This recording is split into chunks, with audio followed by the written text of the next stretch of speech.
Star Network is here. Hold no punches! I'm real revolutionary right now. Support this man, Black Media. He makes sure that our stories are told. Thank you for being the voice of Black America, Roland. Stay black. I love y'all. All momentum we have now, we have to keep this going. The video looks phenomenal. See, there's a difference between Black Star Network and Black-owned media and something like CNN. You can't be Black-owned media and be scared. It's time to be smart. Bring your eyeballs home. You dig?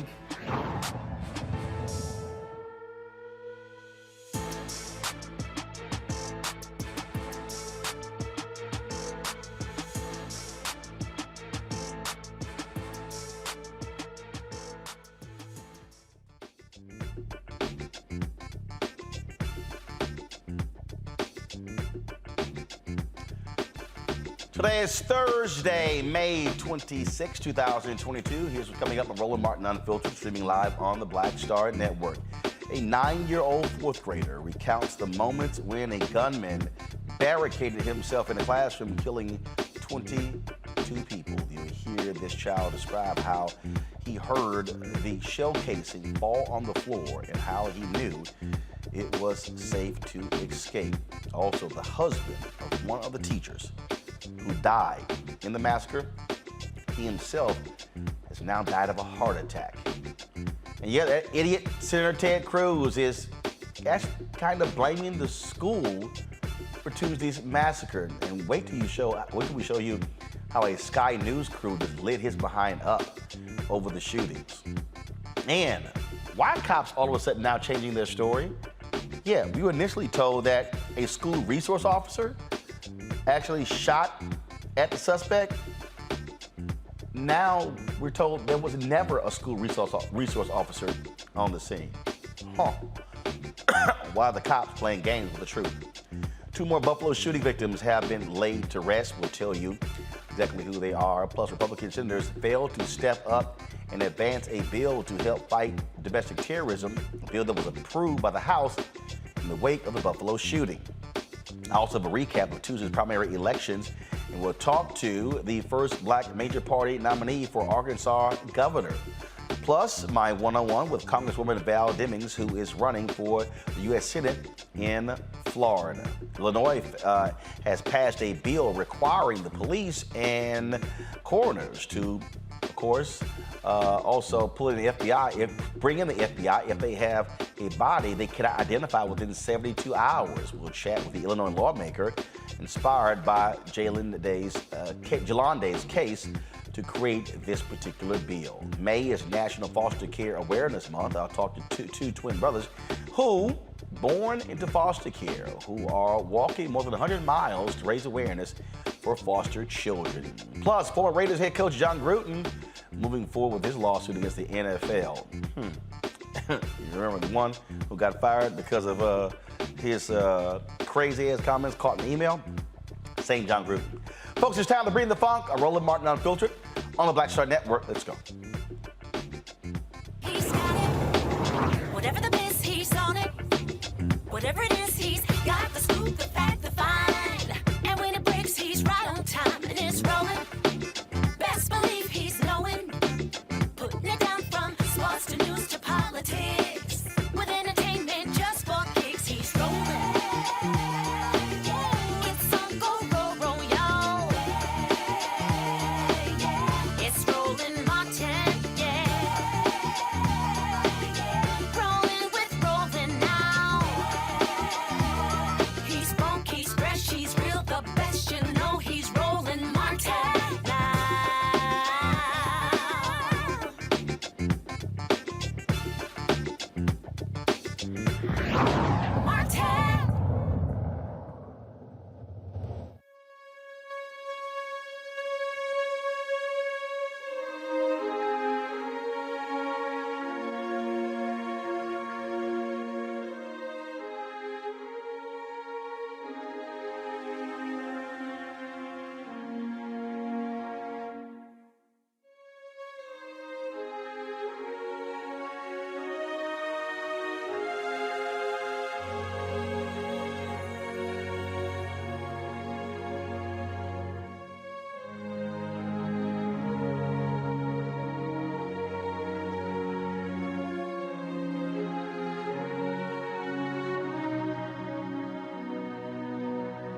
Folks, it is just continuing bad news out of Uvalde, Texas, where just people are just dealing with the tragedy of 19 children being gunned down in a classroom. Folks, this shocking eyewitness account comes from a 9-year-old student that was provided by Texas TV station KENS Channel 5. The details of when the domestic terrorist entered his classroom and killed 19 classmates and 2 teachers. Our next person's door, and then we have a door in the middle, and he opened it, and then he came in and he crouched a little bit and he said it's time to die. When he shot, it was very loud and it hurt my ear. When I saw the bullets on the floor, when I heard the shooting through the door, I told my friend to hide under something so he won't find us. I was hiding hard and I was telling my friend to not talk because he's gonna hear us. The cop said, "Help if you need help," and then one of the persons in my class said, "Help." The guy overheard and he came in and shot her, and then the cops barged into that classroom, and the guy shot the cops, and the cops just started shooting. Opened the curtain, and then I just put my hand out, and then I got out with my friends because I knew it was the police when I saw the armor and the shield. There's another young student, 9-year-old girl, who said that she smeared blood on her body so the shooter would think that she was already dead.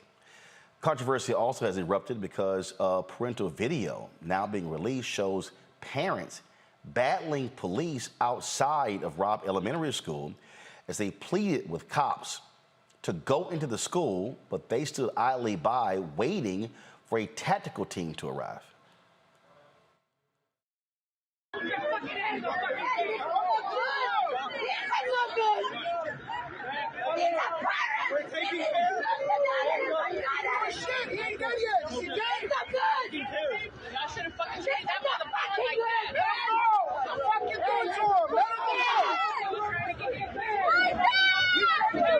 Come on, guys, parad, güey. There's shooting.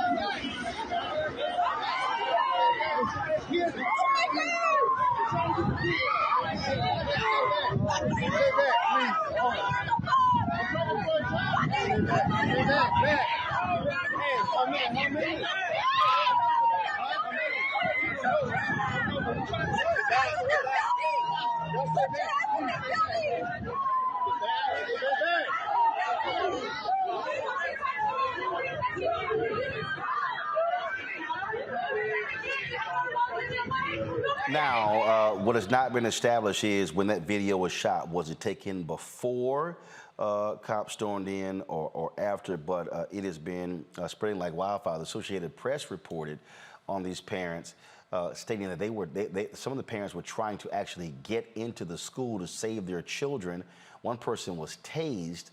One parent was literally tased by cops. Another was handcuffed, preventing them from going inside. Now, early on, we saw Texas officials praising law enforcement for their quick action. We were told that a school resource officer fired upon this domestic terrorist. Now we're being told that's not the case. There was no cop present. People are demanding answers as to why police waited an hour to go into the school. We were told the man was barricaded on the inside. Now we're told there was no barricade. They literally waited for someone to bring the key to unlock the door. More tragedy. Joe Garcia, the husband of Irma Garcia, one of the teachers, killed, suffered a fatal heart attack. Joe and Irma were high school sweethearts and married for 24 years. They leave behind 4 children, 2 boys and 2 girls, ranging in age from 12 to 23. Let's talk about this with our panel right now, folks. So much to unpack happening there in Uvalde, Texas. Joining us is, of course, Dr. Larry Walker, assistant professor for the University of Central Florida, Dr. Greg Carr, Department of Afro-American Studies at Howard University, and Terrain Walker, founder of Context Media. Reese Colbert, who normally joins us on Thursday, she is on vacation, living it up. So if y'all see her on social media, you'll see exactly where she is. Let's start here, and Greg, I want to start with you, and that is, you know, typically in these situations, news media always runs with the account of law enforcement. Now we understand that all the praise that was given to law enforcement initially, now is not true. They literally are speaking on this issue and admitting what went on here. Others are claiming that this could be a cover-up, the massive failure of law enforcement. We now know that this 18-year-old shot his grandmother, told someone else he was going to the school. The school, my understanding, the school was never notified there was a threat against them. And so as more details emerge, there are a lot of questions for the city of Uvalde, for the police department, and for all those law enforcement officers who were on the scene, who waited outside for an hour to go inside of that school. And in fact, another young boy reported that law enforcement were on the outside, and they asked for the students to call for help. One of them did, and then he was shot. Yes. Yes, Roland, it's not going to cost the patrollers anything. They don't have any concern for life other than their own. They demonstrated that. And as you said, it hasn't been established where in the sequence of events, the video that you just shared with us, with the parents being held at bay by those fine law enforcement punks outside the school as their children were being shot at in the school. And we don't know where that falls in the sequence. But one thing is absolutely clear. They have proven time and time again that they will not change their behavior until their backs are broken. And that's going to have to happen politically. Watching yesterday, as you broadcast from Black Lives Matter Square here in D.C., and watching the video that you shared at that time and the day before, we're getting a very clear consensus here. When Beto O'Rourke challenged the shovel-mouthed bastard who was the governor of the state of Texas and his punk attorney general and lieutenant governor, it's very clear that that same law enforcement mentality was present at that press conference. Hands on their belt buckles, projecting their shrunken manhood, 10-gallon cowboy hats on. Meanwhile, people are dying. And of course, all of our hearts go to the Garcia family. That brother and one of the family members, as I read the reports today, is attested to have said that the man basically died of a broken heart. He died of sorrow. His wife, who had been a teacher for almost a quarter century, lost her life, and in her arms was a child that she was protecting. Now, that's a true hero, not those punk cops standing outside pushing people back. And so the only other thing I would say is that during this primary season, the White Nationalist Party, their candidates have run over 100 ads across the country with guns at the core of those advertisements. The shriveled Klan-adjacent governor of Alabama, Kay Ivey, shooting a baby 38. The punk governor of Georgia, Brian Kemp, who campaigned with a rifle across his lap when he stole the election from Stacey Abrams 4 years ago, and so forth and so on. They're not going to change, Roland. You've been reporting this over and over again. This isn't about what they did or didn't do or being caught on tape or reports. This is about a mentality that says we are gunfighters, damn it, and the lives that we care about will be ours and ours alone. And they're not going to stop until we break their backs politically. It's just that simple. Larry, just looking at just how crazy this thing is changing. Again, all of a sudden, we're hearing a totally different story about the role of law enforcement and what they were doing. And you just sit here and just sort of just shake your head, because now they're trying to figure out, okay, what's now going to be the story? All that praise for law enforcement now has to get pulled back when we begin to find out what really, really happened here.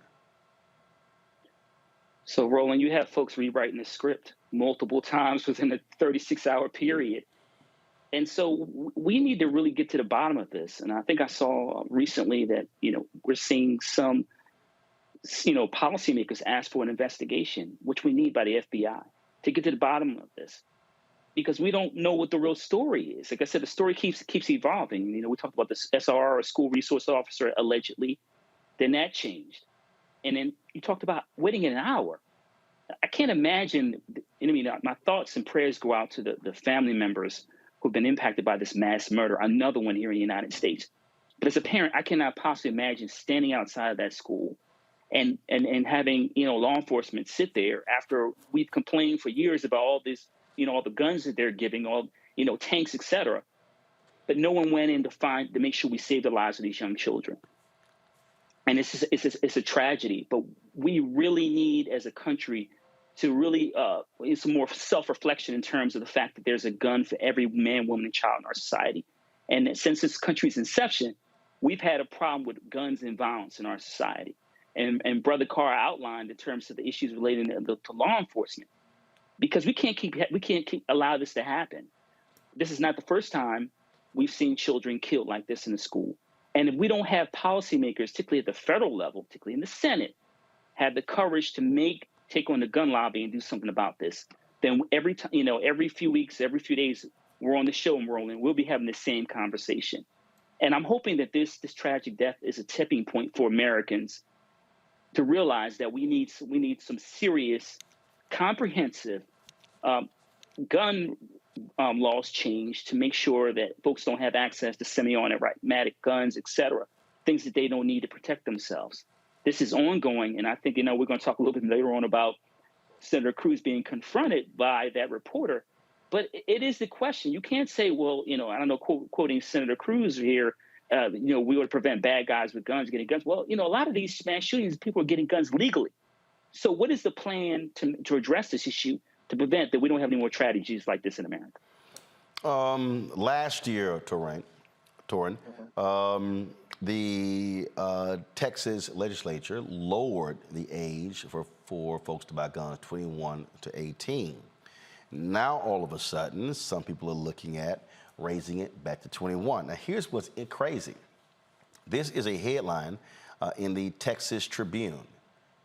Why 18-year-olds buy AR-15s in Texas, but not handguns.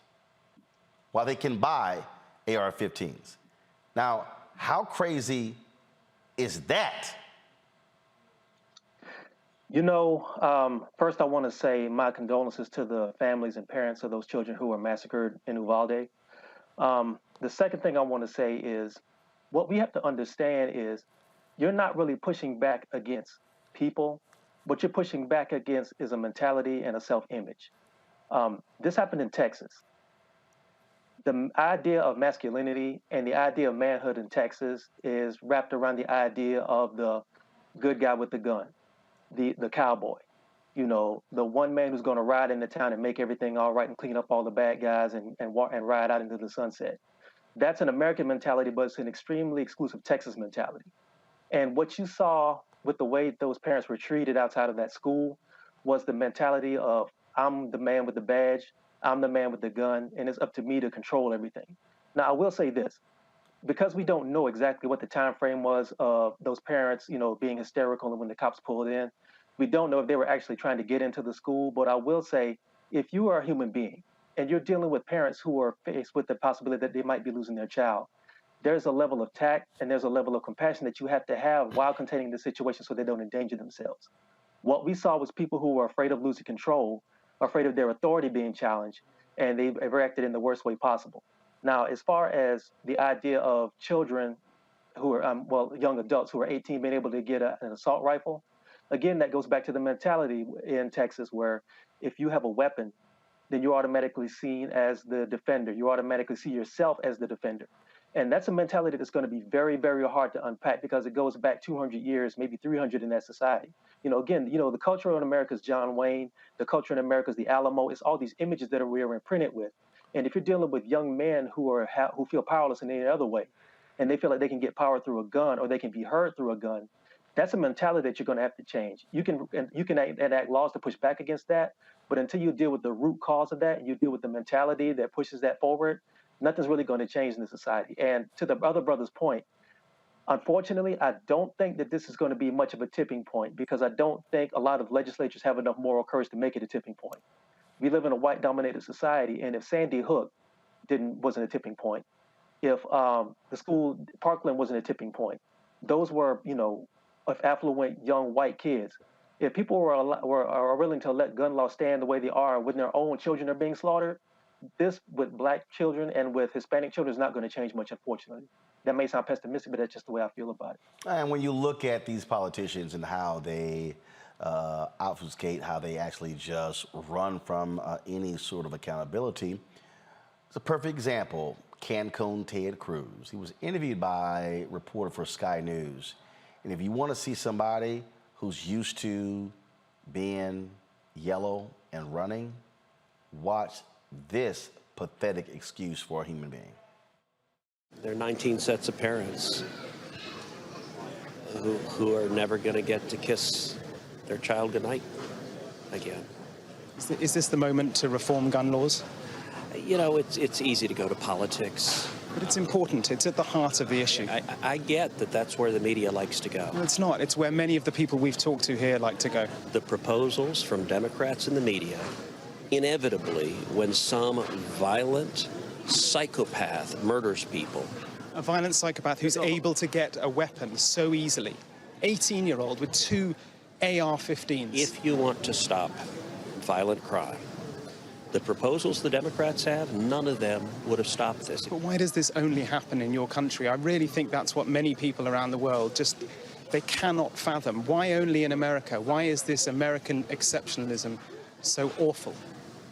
You know, I'm sorry you think American exceptionalism is awful. I think this aspect of it. You get your political agenda. No, it's honestly, God love you. Senator, it's not. I just want to understand why you do not think that guns are the problem. Why is this just an American problem? It is just an American problem, sir.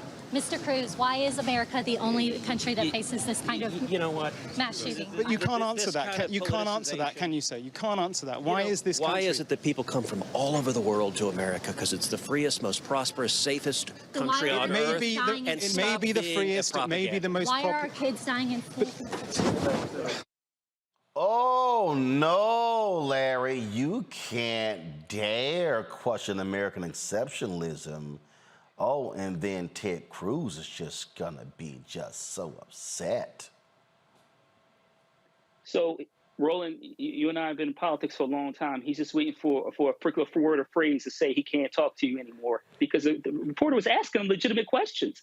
Why is it we have these mass shootings consistently in the United States and they don't happen anymore?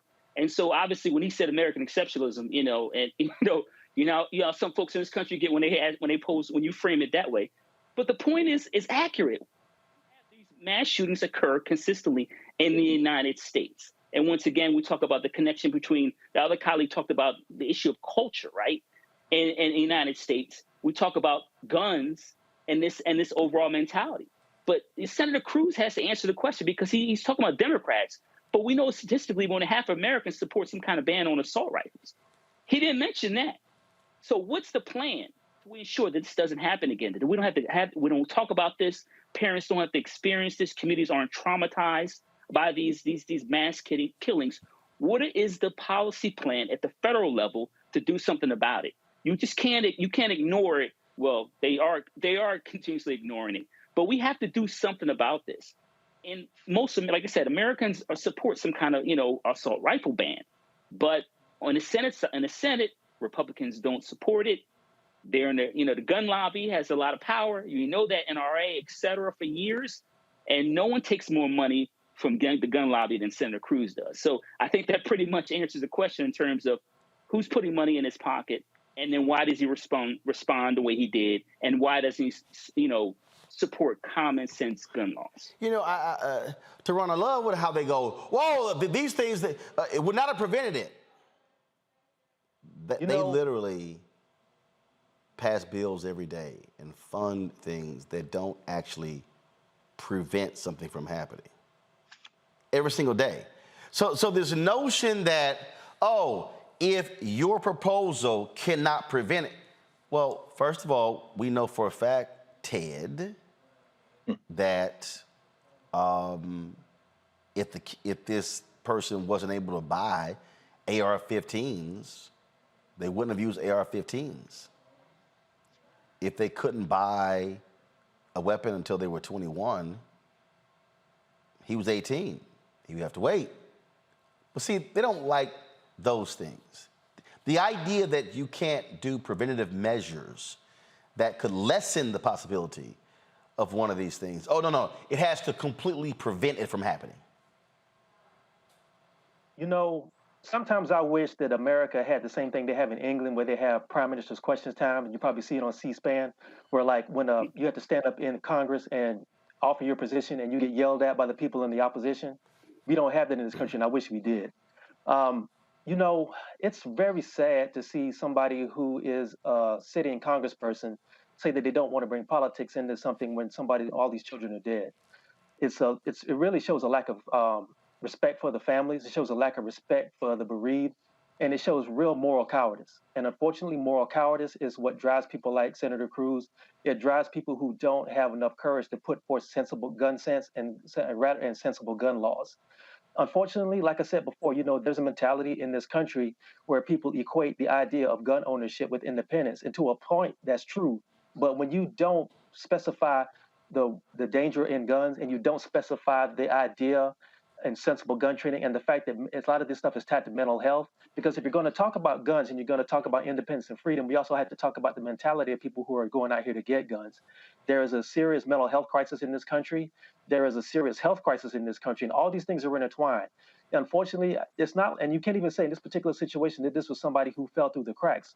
There were warning signs at front before he even bought a gun that people either ignored, and he was still allowed to go and legally purchase an AR-15. An 18-year-old who's not in the military does not need an AR-15. That's just period, point blank. And the fact that this sitting congressperson did not have enough respect for the press and did not have enough respect for the constituents of the places he's supposed to represent to sit down and answer honest questions or just say, I don't know, or I don't have a plan, that speaks a lot to his character, and it speaks a lot to the character of a lot of people who are in government right now. Well, and look, I mean, Greg, it's just pure cowardice. And what we're seeing is, and what Republicans are going to do is they're going to play the wait game. Let's see how long we can wait this thing out. I mean, perfect example, today, Republicans blocked Congress from even starting discussing the domestic terrorism bill that was passed in the House. Very quickly, only one Republican voted for it. So it ended a 47-47 tie. And so that's not moving forward. Now the Senate is recessed until June 6th. You know, and you know, again, this is sort of the stuff that you're dealing with, and this is where Democrats are going to have to get a hell of a lot more aggressive on this, because otherwise nothing is going to change. This is also why I tweeted earlier, hey, all of y'all people who want something done, this domestic terrorism bill was passed, all these black people who whined about the so-called anti-Asian bill, which didn't exist. I'm going, okay, what are y'all saying to these Republicans who are blocking this domestic terrorism bill passed in the wake of the killing of 10 black people in Buffalo? That's right, Roland. You have been talking about this for quite some time, and when your book comes out later this year, White Fear, it'll be made even more concrete. Their political strategy, their political agenda is very simple. It's a 5-letter word, P-O-W-E-R. It's power. There's no cost. They're running a brain damage candidate for the United States Senate in Georgia, and Herschel Walker. The cornpone liar out of Arkansas, Sarah Huckabee Sanders, is running for governor. Very strong. This isn't about the truth. This isn't about being caught on record. This is about power. Chinless Ted Cruz. And, you know, it's so funny every time you see him, and many of these white nationalist politicians, you can't help but think of The Handmaid's Tale, the television series made out of off of Margaret Atwood, another Canadian, her novel. They are like characters out of central casting. It's almost like the more marginal you even look or sound, the more favorable you are to the white nationalist party. But we understand that the solution for this, Roland, is, as you've been saying all along, it isn't just the federal government, it's the states. We saw California this week, in the wake of the shootings, introduce and move through the legislature a number of bills for trying to ban weapons, and Governor Newsom's strategy, which was approved by the California legislature this week in the wake of those shootings, is to take a page from Texas's ridiculous abortion law and to deputize all private citizens who will then have the ability to sue gun manufacturers who manufacture, distribute, or sell assault weapons or ghost guns in parts of the state. So, this is where finally the rubber will meet the road in terms of the federal judiciary we've been talking about over and over again. We saw Clarence Thomas finally promoted to some relevance with this super white nationalist majority on the court. Today ruled to exclude exculpatory evidence from capital punishment facing defendants and say that it's a matter of states' rights. Well, if that's true, as California gets these guns off the street, and that is probably the model for how we can move forward. But I do want to ask you one thing, Roland, because you're a Texan. I'm sure you've received, for every little report I've received, you probably received a dozen of our people now carrying their weapons around. Because not that they weren't doing it before, but now they really don't trust. And with the Supreme Court weakening open carry laws potentially in places like New York State, I'm wondering if you're wondering whether or not we're going to see more of our people simply say, well, if you're not going to do anything to protect us, we're going to do a whole lot more to protect ourselves. You have seen a significant increase in black gun clubs. You've seen African Americans embracing that. And so I wouldn't be surprised if you see that. I wouldn't be surprised if you do see an increase in African Americans homeschooling their children. I wouldn't, because look, at the end of the day, look, remember what happened yesterday? Police thwarted a kid who had 2 rifles at a school in Richardson, Texas. Stephen F. Austin was on lockdown today in Houston due to a threat against the school. And so we are seeing these things happen repeatedly as a result. And so, but this is what happens when you have a political party that refuses to confront the reality of guns in this country because they want no gun control. None whatsoever. Got to go to the break. We come back. We're going to talk to the candidate for governor in Arkansas. We'll also talk about the election results from various primaries on Tuesday. You're watching Roland Martin Unfiltered right here on the Black Star Network.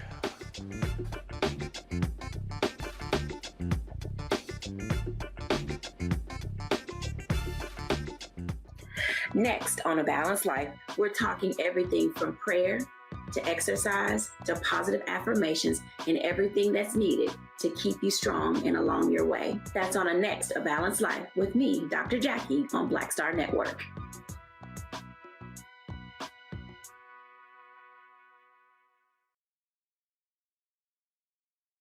I'm Deborah Owens, America's Wealth Coach and host of Get Wealthy. Let me ask you a question. Are your financial affairs in order? Or are you like Prince, Aretha Franklin, and Chadwick Boseman, celebrities that passed away with no will? Well, that's the topic we're covering on our next Get Wealthy program. Do you have the proper strategies in place to make sure that your assets and everything that you've worked so hard for pass on to the next generation and you create legacy wealth? So I encourage people to be thinking about what is the long-term plan as opposed to just for today or just right after I pass away. That's right here on Get Wealthy, only on Black Star Network. Hey everybody, this is Sherry Shepherd. You're watching Roland Martin Unfiltered, and while he's doing Unfiltered, I'm practicing the wobble. Yes, I am. Because Roland Martin's the one, he will do it backwards, he will do it on the side. He messes everybody up when he gets into the wobble, because he doesn't know how to do it, so he does it backwards. And it just messes me up every single time. So I'm working on it. I got it. You got Roland Martin. Hi, my name is LaToya Luckett, and you're watching Roland Martin Unfiltered. What's going on, everybody? It's your boy, Mac Wiles, and you are watching Roland Martin Unfiltered. What's up, y'all? It's Ryan Destiny, and you're watching Roland Martin Unfiltered. What up, Lana Well, and you are watching Roland Martin Unfiltered.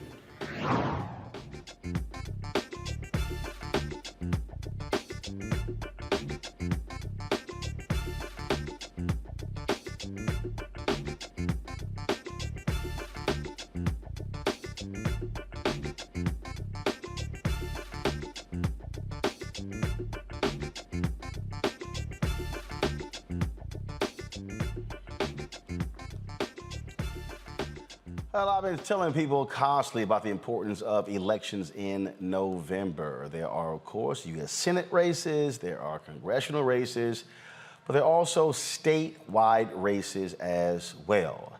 And we have African-American candidates who are running for U.S. Senate positions, but also for governor. On Tuesday, there were a number of elections that took place. We're going to talk about those in just a second. But joining us right now is someone who is going to be the Democratic nominee for governor in Arkansas. He is going to be facing Sarah Huckabee, who easily won the Republican nomination. Chris Jones joins us right now. Chris, glad to have you on Roland Martin Unfiltered. Good to be on, Roland. Good to be on. You, of course, kicked off your campaign with an ad that got a lot of folks' attention. When you actually started, a lot of people were extremely impressed with that particular ad introducing you to the public. Over the last several months, you have traveled across this state, an opportunity to talk with voters there. And so how are you going to make the case in what's described as a deep red state to actually beat Sarah Huckabee? Yeah, again, appreciate you having me on the show, Roland. That's a great question. That's the question that, as a mathematician, we laid out and thought about before I even ran the race. Let me start by saying I'm a seventh-generation Arkansan. And so my family has been here, and I have an understanding of how Arkansans interact with each other. And the best way to get an Arkansan to move is to look them face-to-face, eye-to-eye, shake their hand, and have a conversation with them. The reason we traveled all across the state was because we needed to engage all Arkansans. And that was particularly important, and you'll appreciate this, is because we're not a red state. We're a non-voting state. We're 50th in voter registration, 50th in voter turnout, and actually first in absentee ballot rejection. There were 1 million people who could have voted last presidential cycle, but they chose to stay home. Those are the folks we're going after. Those are the folks we're bringing in and engaging, and that's the pathway to win the race in November. It's interesting you make that point, because that's something that Reverend William Barber often talks about when he talks about low-income voters, poor voters, individuals who have checked out of elections. And so how have you gotten the Democratic Governors Association to support that? And when you look at the numbers in terms of the last election, what number are you trying to hit? Obviously, you want to get as many votes as possible, but in order for you to win, what number must you hit to secure a victory? Yeah, we've been in contact with the Democratic Governors Association and with the Democratic National Committee. They are supportive. They've been giving us advice, counsel. They're going to be supporting with resources. I'll say this, and when you think about the electorate here, the number we're trying to win, we think that the race is going to land at a presidential level, which is big for a off-year election in Arkansas. There are 3 million people in our state, and the last gubernatorial election, about 890,000 people voted. The last presidential in 2020, about 1.2 million people voted. Now, what's interesting about our race now? I'm sorry, go ahead. I was going to say, in just Tuesday, our primary election turnout was about on par with the 2020 presidential election turnout. So we believe that we're going to get close to those numbers. And what that means for us is we need to get about 650 to 675,000 people to not only turn out, but to vote Chris Jones for governor. And so the strategy to do so, how are you reaching out to Black organizations? How are you engaging Black fraternities and sororities, Links, Freemason, Eastern Shore, Prince Hall Mason? How are you sort of putting that coalition together to get people there?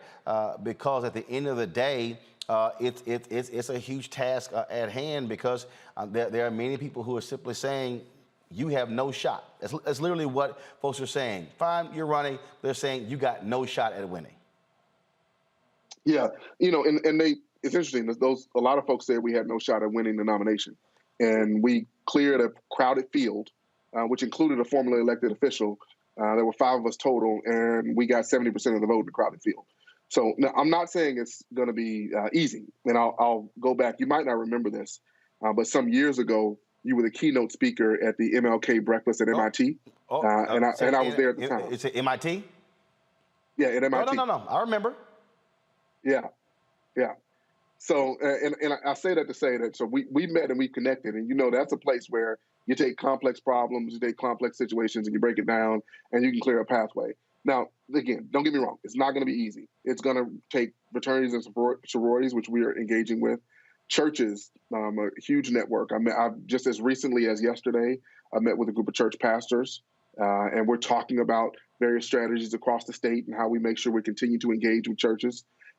It takes old, long-time, tried and true leaders. Met with one just earlier today and talked about messaging, how we're answering questions, how we're engaging with the right folks and bringing people together.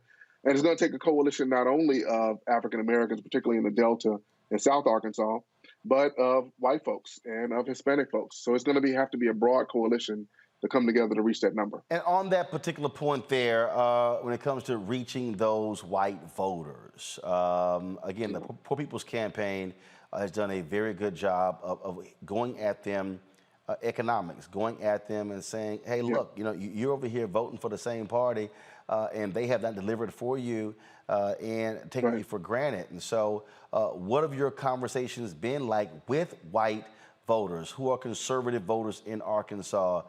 Because you're going to have somebody who Donald Trump is going to be coming through there. They're going to be yelling MAGA and having their hats and everything.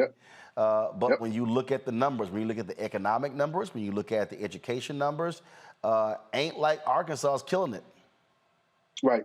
I mean, we're 47, 48 in education. We're bottom 5 in health. We're bottom 5 in infrastructure. We're bottom 5 in broadband. My conversations are about those kitchen table issues. And when you think about it, our agenda is pretty simple. And we talk about this in all 75 counties. And I'm going to tell you a story I had with a conversation with a guy in South Arkansas in a second. But our agenda is spreading PB&J across the state. So wherever I go, I talk about the idea of spreading PB&J. And the reason we say spreading, you think about the peanut butter and jelly sandwich. If you have a bad sandwich, you take a bite and all you get is dry bread. And I'll talk about the fact that there are too many places across Arkansas that when you take a bite, all you get is dry bread. But PB&J is preschool, broadband, and jobs. It's quality education starting with pre-K. And we know that pre-K is important because if you have a great pre-K experience, then you're more likely to read at grade level. You're more likely to graduate on time. You're more likely to have a living wage job. All issues in Arkansas. By the way, my hometown of Pine Bluff, Arkansas, 9 out of 10 kids in school there are not reading at grade level. Pre-K helps with that. You're less likely to go to prison. Arkansas incarcerates more people than most countries on our planet. And so we can begin to solve that problem by investing in pre-K. The B in PB&J is broadband, and that's a proxy for infrastructure. And then the J in PB&J is jobs, and particularly in those areas that have been left out and marginalized in the Delta, where we find a higher percentage of African Americans. So I'm having those conversations. But to your other point, I'm talking with white folks across the state. And I had a conversation in a place called Louisville, and we were at a restaurant, Sterling's Place. There was a guy named Jim, he had a cutoff shirt, it was plaid. If you look at him, you'll say there's no way he's going to vote for a Democrat, and he's certainly not going to vote for a black man. So I tapped him on the shoulder, and I said, hey, I'm Chris Jones, I'm running for governor. He gave me a little weird look, but after we talked for about 5 seconds, he said, look, let me tell you, I just want my asphalt fixed. That was an opportunity to talk to him about PB&J, the B, infrastructure, and how the next governor is going to decide where the infrastructure money is going, how his hometown of Louisville in Lafayette County, South Arkansas, has been left out and neglected for so long, and that's why his roads aren't fixed yet, and how as governor, the fact that I'm showing up is an indication that I'm committed to making sure that the roads get fixed in Louisville. And he said, you know what, I like that, I'm a Republican, but I'm going to support you. So those are the conversations we're having, and I think it matters. All right, before I go to my questions, this is the ad I was talking about that actually caused a lot of people across the country to take notice of your campaign. Let's see. Get this. There we go. To me. All right, folks, do you have the audio? I'm also an ordained minister. All right. Now imagine that this stole represents time. Not just my lifetime, but my ancestors and my children. As a Christian, I thank God every day for that time. As a physicist, I know that time is also relative. And with the right amount of energy, you can bend it and be anywhere. My ancestors labored in the soil of rural Arkansas, making my 3 daughters 8th generation Arkansans. By the 1940s, my pawpaw Jesse Torrance, with his 3rd grade education, was driving a truck he couldn't afford to own. But by the 1980s, he was helping me set up my own business. His legacy was entrepreneurship and hard work. 2, 1, and liftoff. Liftoff. But some lessons were tougher than others. That moment, something opened up in me, a world of science and sacrifice, service and exploration. I knew then that I wanted to be an astronaut. I didn't know that being deaf in my right ear would keep me from flying. 10 years later, I accepted a full NASA scholarship, and my life changed forever. I went to Morehouse College for physics and math, and MIT for nuclear engineering, and a PhD in urban planning. And along the way, God just blessed me. My wife is Dr. Geraldine Jones. She's an Air Force veteran and ER doc. She's my partner and an incredible mom to our girls. And I love being a girl dad. I was also blessed to run the Arkansas Regional Innovation Hub, where we gave access to the tools and technology that Arkansans need to build businesses and create jobs. Arkansas is ready for a big leap forward, but we need the right leaders. The last few years have shown just how easy it is to slip back in time. So that's why I'm running for governor. Taking Arkansas into the future requires improving education opportunities from cradle to career, enhancing infrastructure from bridges to rural broadband, and making available every tool Arkansans need to build businesses and healthy families. It's about living up to our potential. It's about living out our values. It's about working hard together. And my fellow Arkansans, it's about time. All right, questions from our panel. I'll start with Larry. Dr. Jones, so the question I want to pose is undoubtedly, like most Democrats, you're going to be painted as some kind of left-wing person who's out of touch with voters in your state. What are you going to do to counter that narrative to ensure that you can get the vote of a cross-section of people in which you described? Yeah, I appreciate that question because I do get it often, and we've thought about that. The way to counter that is by showing up. We did a 75 county tour, went to all 75 counties and had conversations with people in restaurants, in their homes, at festivals. And now, starting next week, we're going to do another 75 county tour, and it's called the Walk a Mile in Your Shoes tour, where we're meeting folks where they are. I'm going to walk a mile with folks in every single county in the state. And a part of that is also going to be, again, showing up on their porches, going to their shifts at work with them, showing up at festivals, and having these conversations, because it's the conversations that allow us to break through that typical party identification, because that's what people kind of default to. But once you have those conversations, it definitely changes the narrative. Teron? Dr. Jones, my question is specifically for Black voters. There is a lot of frustration and there's a lot of pain coming from Black voters right now because they feel like they religiously go out to vote, but a lot of their concerns are not taken care of, or their needs are not being listened to or not being met. How do you plan to counter that in Arkansas? Yeah, I mean, I hear it often. In fact, I heard it today when I was having a conversation. That pain comes from lack of resources for mental health services. That pain comes from over-incarceration and investment in things like prison as opposed to investment in pre-K. That pain comes from poor schools and no economic development. The way we counter that is by talking about not only what I've done. I ran the Arkansas Regional Innovation Hub, and we specifically work with communities across the state. And they were low-income communities. They were African-American communities. They were Hispanic and Marshallese communities. And we work with them to build entrepreneurship and to strengthen education. So not only building on that track record, but then also focusing on what we plan to do in the future, which is investing in communities that have been left out and marginalized and sort of providing that foundation for them to flourish and grow. So we're having these conversations about what has been done and what we will do. And that is allaying those concerns that are very, very valid, because they've been pounding their head against the wall so often. And the rational reaction is, if I keep doing the same thing and I get the same response, then I need to change my behavior. And so we're telling them that this is a different environment and a different moment. And the last thing I'll say is that we talk about the reality of the moment, in that you're facing a choice between someone who's showing up, talking with you, listening to your concerns now as I'm trying to get the job, versus someone who literally stood on stage and lied for twice impeached president, and versus someone who's saying that I don't have to show up, I don't have to talk to reporters, I don't have to talk to Arkansans, because I feel like I deserve it and I own it and it's going to be mine already. All right, Greg. Thank you, Roland, and thank you, Dr. Jones. We know that this isn't about intelligence. This isn't about preparation. If it were, there wouldn't be. It'd be obviously you'd be headed toward an acclamation. I watched you in several interviews. I mean, you visited every county in the state. We know that. And I remember when that ad first came out, I was like, man, this is incredible. But as one of my old heads, Holly Garima, the filmmaker, says, you are a reminder black, you and your wife. In other words, you're a reminder of the elephant in the room, which is race, of course.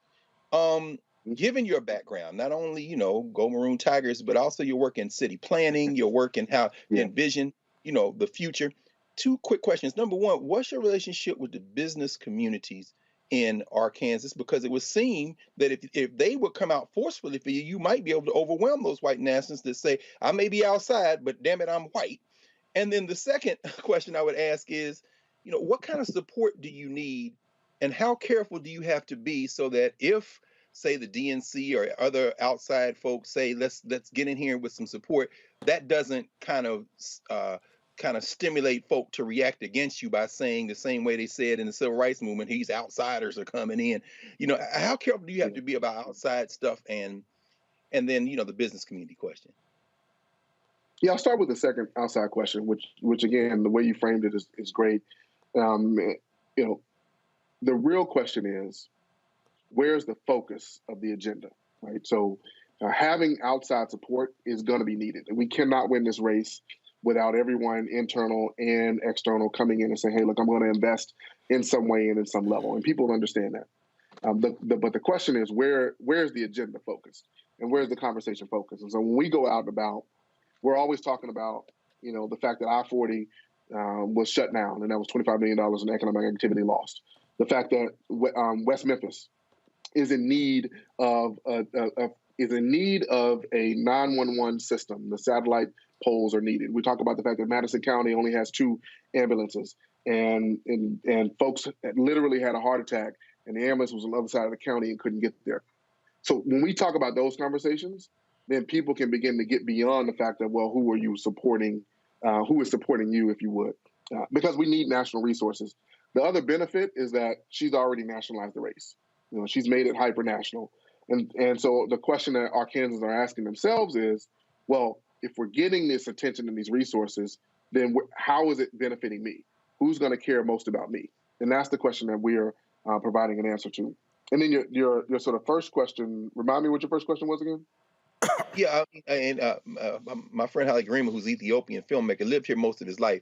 He says, in this country, the success story that you outlined begins with slavery, which means it's a reminder.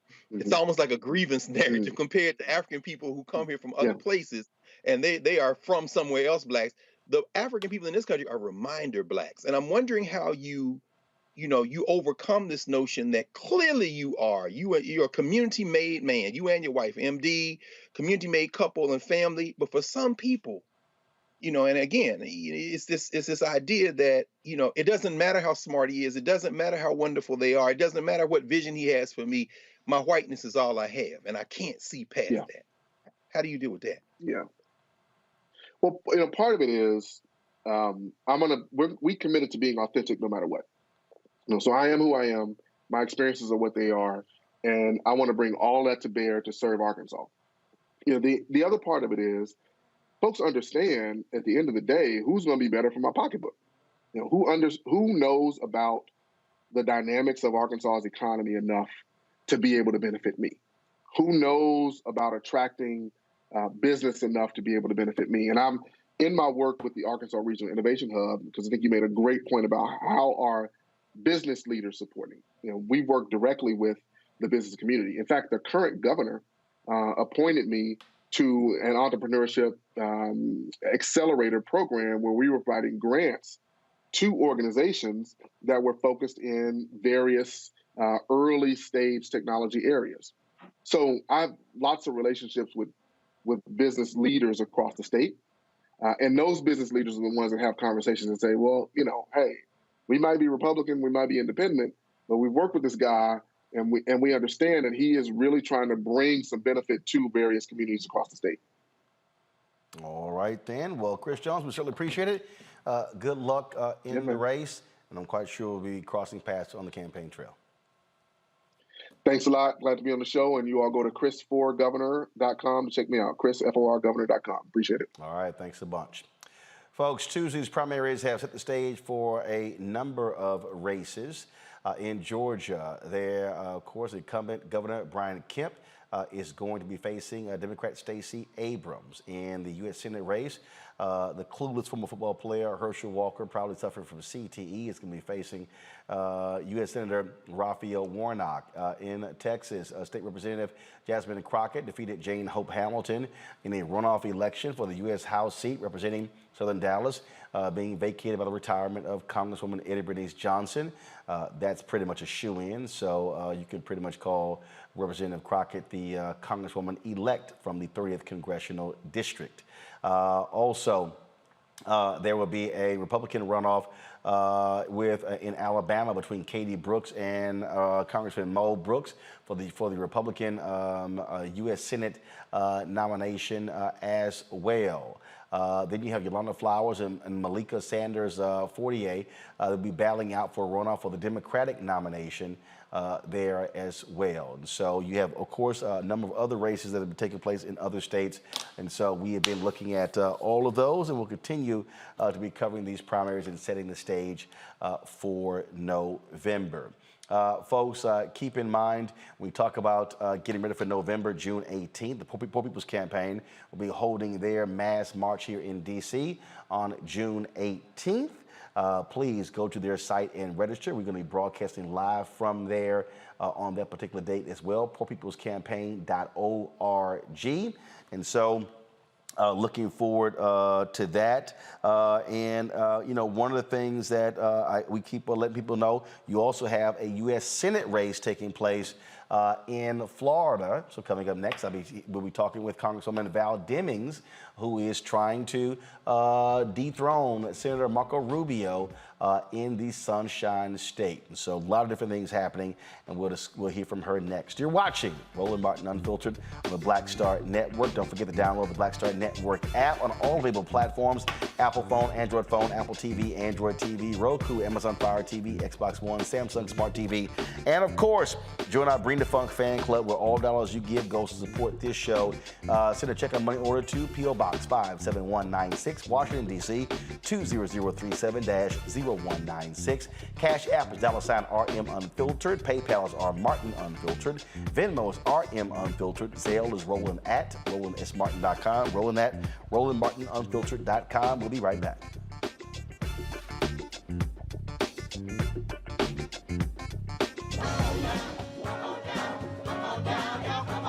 Welcome you to the launch of the Mass Poor People's Low Wage Assembly and Moral March on Washington, D.C., June 18, 2022. We are a new, unsettling force, and we are powerful. A new, unsettling force, and we are here.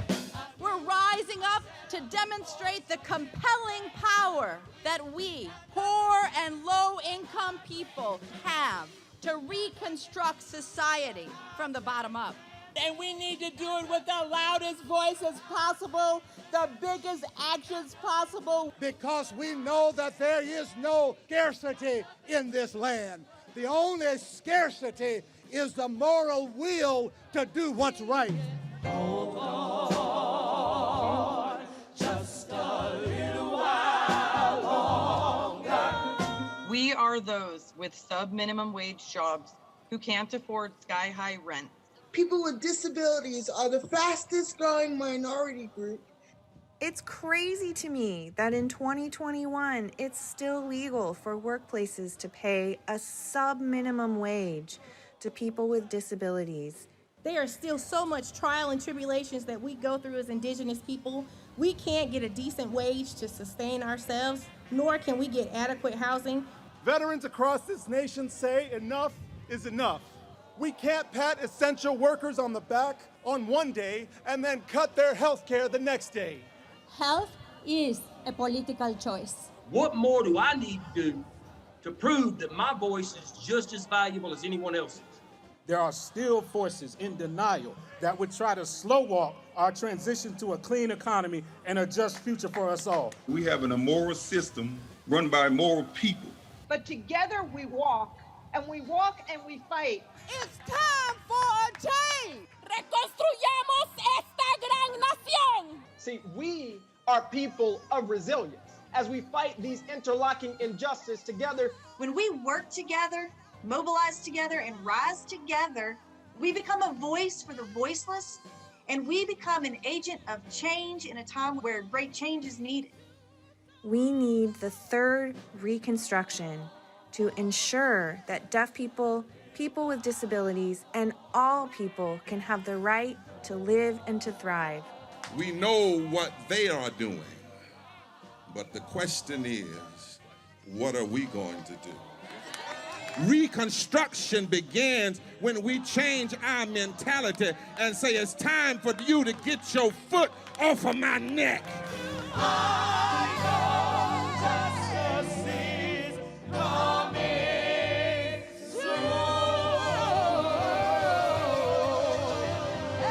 Hey, I'm Donnie Simpson. What's up? I'm Lance Gross, and you're watching Roland Martin Unfiltered.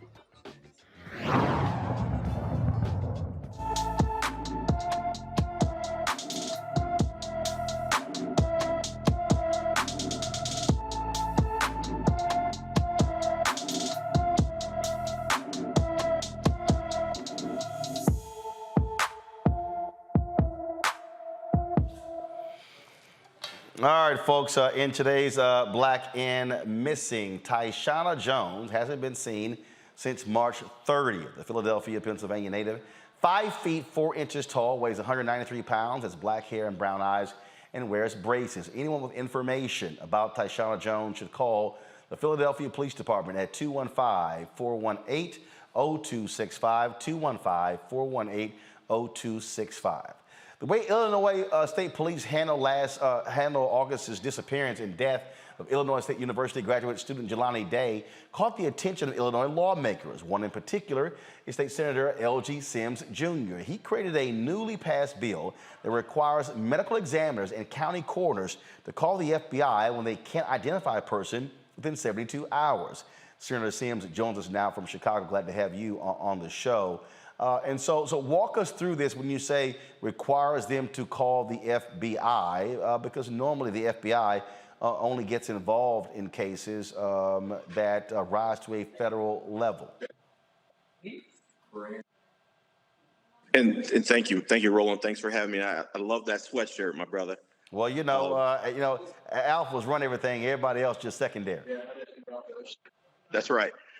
So the new law, Senate Bill 3932, as you mentioned, was spurred and sparked by the disappearance of Mr. Jelani Day. Mr. Day was he was reported missing on August 24th, discovered on September 4th, but wasn't identified until September 24th. What this new law will require is if a medical examiner or coroner has custody of human remains that aren't identified within 72 hours, then that coroner or medical examiner would have to reach out to the Federal Bureau of Investigations for assistance.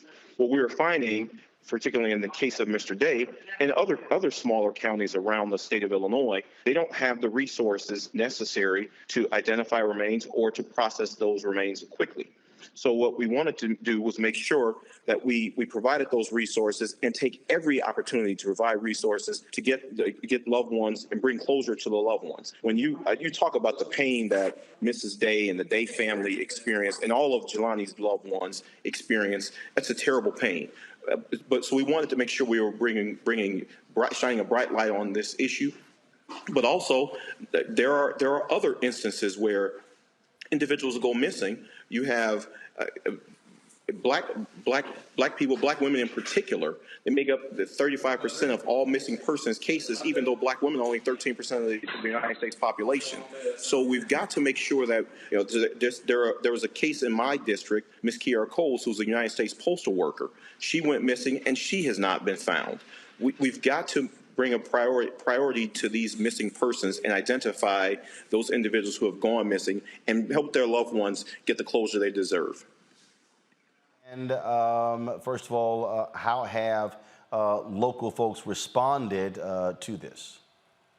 There's been a great deal of positive support for the new law, as was talked about with Governor Pritzker identifying and signing the new law signing the bill into law. There was a groundswell of support, including from the loved ones of Mr. Day, and his family. That was one of the reasons why this was such a priority for us. There were individuals from across the state. Now to say that everyone was on board, that would not be true. There were some individuals who did not want the law in place because they felt that they could address these needs themselves. But the point is trying to get assistance to those who desperately need it. And that's really what we were trying to do.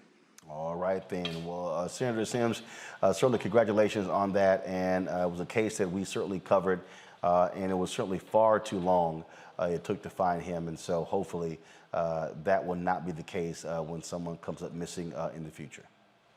Absolutely. I hope that I never want to hear that pain in any family's voice again.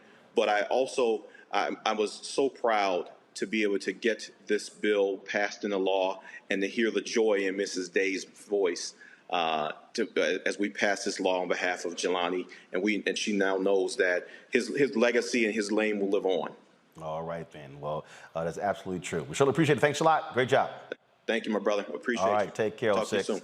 All right, folks, going to go to a break. We come back, we'll hear from Congresswoman Val Demings. She's trying to unseat Senator Marco Rubio in Florida. We'll talk about her campaign, her race, and what she wants to do for black businesses. You're watching Roland Martin Unfiltered on the Black Star Network. I'm Dr. Greg Carr, and coming up on the next Black Table, thinking about the Black freedom movement in a global way. Dr. John Monroe joins us to discuss his book, The Anti-Colonial Front, which maps the social justice movement in the United States and its impact internationally, from Asia to Africa, and how movements like anti-communism were used to slow down racial equality, like critical race theory today. Critical race theory today, communism back then, that's essentially mobilized to shut down any challenges to a given system of power. Connecting the civil rights movement to colonialism on the next Black Table, exclusively here on the Black Star Network.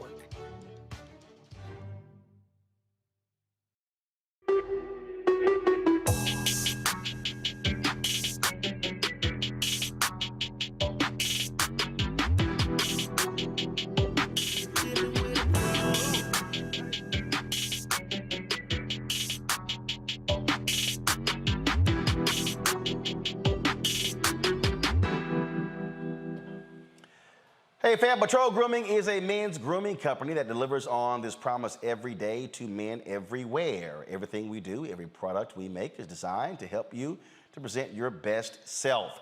It's a promise they've kept since 1991 when they first introduced the Bump Control brand, the #1 men's product for a smooth, bump-free shave and silky skin. Millions of customers count on their exceptional skincare products, which can be found at more than 30,000 retail stores in more than 50 countries around the world. Now you can have exceptional beard and skincare products that are as unique as you are. Fellas, as we prepare to, of course, head back out into the world with COVID restrictions being lifted, it's time to get your groove back or visit www.patrolgrooming.com to order a Patrol Grooming box. Also use the discount code #Roland30 for a 30% discount at checkout. That's right, a 30% discount at checkout. It's the #Roland30.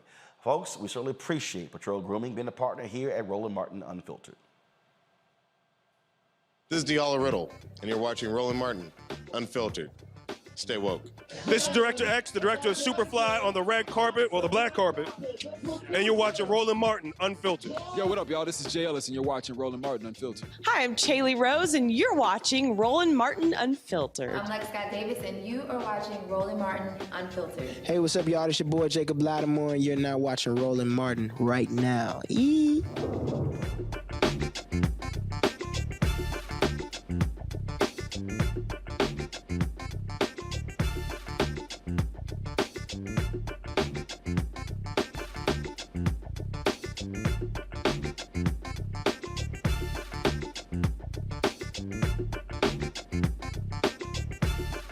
All right, folks. Congresswoman Val Demings is running for the U.S. Senate in Florida. She'll be facing incumbent Senator Marco Rubio. Earlier today, she and I had a conversation about the campaign, talked about a variety of issues, what happened in Uvalde, her experience as a former police chief, and what she's going to do to help black businesses. Check this out. All right, Congressman Val Demings, glad to have you. It's been a while, and so glad to see you, chat with you. Let's just jump right into it. You have been constantly on the road, obviously, still sitting member of Congress, but you're also running for the United States Senate. You know, we're dealing with huge issues, but I got to first start off with, obviously, shootings in Buffalo, Uvalde. You're a former police chief, and it is. What's interesting is that you have all of these Republicans who don't want to deal with gun control, yet you have police chiefs, law enforcement, who's saying, "What are y'all doing, relaxing gun laws?" Well, Roland, let me say it's good to be back with you, and I'm going to go right here. I am sad and mad as hell that innocent people are being gunned down in innocent places in a country that we say is the greatest country in the world. It is appalling and disgraceful what happened in Buffalo, and it is appalling and disgraceful and heartbreaking what happened at Robb Elementary. Yet the people with the power to make a difference, 50 in the U.S. Senate, including the person that I am running against, can run to the microphone in a minute and quote scriptures and offer thoughts and prayers. But as you well know, faith without works is dead. So when you finish praying, get up off of your knees and, damn it, get something done to protect innocent people in innocent places. So I've seen the natural reaction from Republicans and conservatives saying, "Oh no, Democrats, you just want more gun control. That's not going to solve any of these problems." They're talking about creating single doors for students to go through, putting steel doors in place, bulletproof glass, things along those lines. Again, you've served as the head of a police department. And so from your vantage point, what is needed to deal with what we are witnessing when it comes to our schools? But again, our mass shootings aren't limited to our schools. In Texas, they had a mass shooting at a church, a mass shooting at a school, 2 mass shootings at a school, a mass shooting in El Paso at a Walmart, and of course, Buffalo was at a grocery store. Roland, look, when I was appointed chief of police, crime was at an all-time high. And my first priority was the reduction of violent crime. My second priority was to remove crime guns out of the hands of criminals. Look, the Republican Party and Marco Rubio love to talk about the Second Amendment. Let me just say this. I grew up in a house with a man who went hunting like every other day. If he didn't do it, we may not have had anything to eat. I carried a gun for 27 years. This has nothing to do, this issue, with the Second Amendment. This is about keeping guns out of the hands of dangerous people. It's about keeping guns out of the hands of the mentally ill. It is about keeping guns out of the hands of terrorists. And it is about keeping guns out of the hands of dangerous felon. So I'm going to say what my husband says. You can make your mouth say anything, but doggone it, what are you going to do to address this issue as a police chief? If I stood up in front of my citizens and said, after a shooting, and there were innocent people were killed, and said, I thoughts and prayers for the victims, and quoted scriptures, and then went about my business, I would have been fired, and I would have deserved to have been fired. As a police chief, our primary responsibility as law enforcement officers is the safety and security of the people in our jurisdictions. And look, America has failed those children. America failed the citizens in Buffalo. We failed the victims of the Pulse nightclub that is in my district. We failed the students and teachers at Parkland and now Robb University. We have got to pass legislation like universal background checks, which 90% of Americans agree with. Red flag laws. Here in Florida, we have over 5,000 instances where red flag laws have been used, and the people believe that they reduce violence or led to more successful outcomes. So we need to start talking and get busy and do something to protect innocent people. As you're talking, I thought about yesterday's news conference. I sat there. I'm a native Texan, still vote there, and Governor Greg Abbott and Lieutenant Governor Dan Patrick were talking about mental illness. Yet last year, the same governor cut $211 million from mental health programs, and I think that's also what drives me crazy when I listen to folks bring that up immediately. But then when you look at the voting record, they cut mental illness. The number of states that refused Medicaid expansion for mental illness. So what are you saying and what are you hearing on the campaign trail when it comes to this issue? Roland, Marco Rubio has been in office since 1998. He's been in political office. Good for him if that works for him, but it doesn't seem to be working very well for Floridians. When I'm traveling the state from the Panhandle down to the Keys, and I'm talking to Republican voters, independents, and Democratic voters, they are sick and tired of hearing news like we've heard this week coming out of Texas. They are sick and tired of career politicians who say one thing, run to the microphone and say one thing, and do absolutely nothing to address the issues. Mental health, and I think for the former chief of Dallas, David Brown, said it best when he talked about some of the responsibilities that are on law enforcement. And look, everybody counts and everybody's accountable. That includes law enforcement. But Chief David Brown says this: every time there is a societal failure, we give it to law enforcement to handle. He was the police chief in Dallas. He said, not enough mental health funding.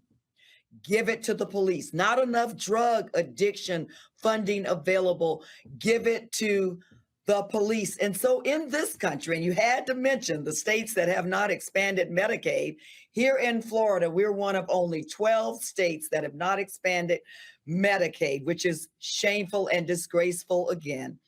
The people are sick and tired of it, and it is time to elect people who are not playing politics, but believe that we should address some of the quality of life issues, as well as hold America to its promise. And we're not doing that very well right now. Now, on that particular point, what you just laid out there, you hear the people who are highly critical of defund the police. I've interviewed the people who said that. And what I've heard them say is, stop giving all of the money to police departments to do the functions that are frankly outside of what they actually are there for. And that is, we've got to reimagine policing. We've got to reimagine our budgets to say, look, if you're sending cops to handle mental illness cases, send mental health professionals. If you're sending people to handle domestic violence, make sure you have domestic violence specialists. That point you make there is so important, because in a lot of cities, half of a city's budget goes to the police department. And I've interviewed cops who say, why am I doing stuff that frankly is not what cops should be doing? Police are not the answer to every problem in America. And let me say this too, Roland. As you know, I served as a law enforcement officer for 27 years, had the honor of serving as the chief of police in Orlando. Our primary responsibility is the safety and security of the people in our jurisdictions, as I said earlier. The police are crime fighters. This is not about defunding the police. This is about funding the police and making sure that they have the resources, the equipment, the training that they need to effectively protect people from those who would do them harm. Crime is still one of the top concerns. Look at New York. Out of all of the great candidates that they had running for mayor, at the end of the day, it was the police captain who won that election. People want to be safe. But the other issue is, we have got to be serious. I think we can walk and chew gum at the same time. We've got to be serious about funding programs that address those social ill problems, mental illness, drug addiction, substandard education, substandard housing, all of those things that directly impact the quality of life of people living in this country. I believe we can walk and chew gum at the same time, and we can do this if we elect people who have the political will to get it done. You are obviously in a very tough race. It is in a state where Democrats have had fundamental issues, especially with Hispanic/Latino voters. What is happening there when it comes to your infrastructure? You look at the governor's race, Andrew Gillum lost by 30,000 votes to now Governor Ron DeSantis. And one of the things is that two of the counties where Democrats depend upon votes, Broward County and Miami-Dade, their turnout didn't even hit 60%. People are suggesting right now this is going to be a wave election for Republicans. And so what are you doing? What are you saying to the DSCC, to the party, that they've got to put the resources into Florida, but also establish a strong ground game and messaging to reach voters who say that, you know what, I don't believe enough has been done to get me excited? Well, Roland, let me just say this. I grew up, as you well know, poor, Black, and female in the South. Florida is my home. I grew up in a rural part of Florida. I'm used to tough things, but I do believe that we can win this race because the people, as I said a few minutes ago, are sick and tired of career politicians who say one thing and do another.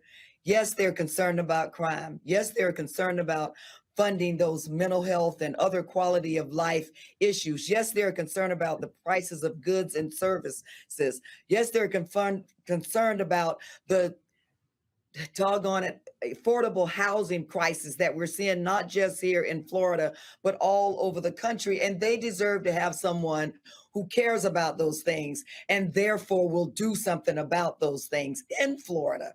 And you know, you mentioned Andrew Gillum's race, and statewide races, while losses are painful, they've always been so very close. And I do believe that we're building the most unique, diverse coalition.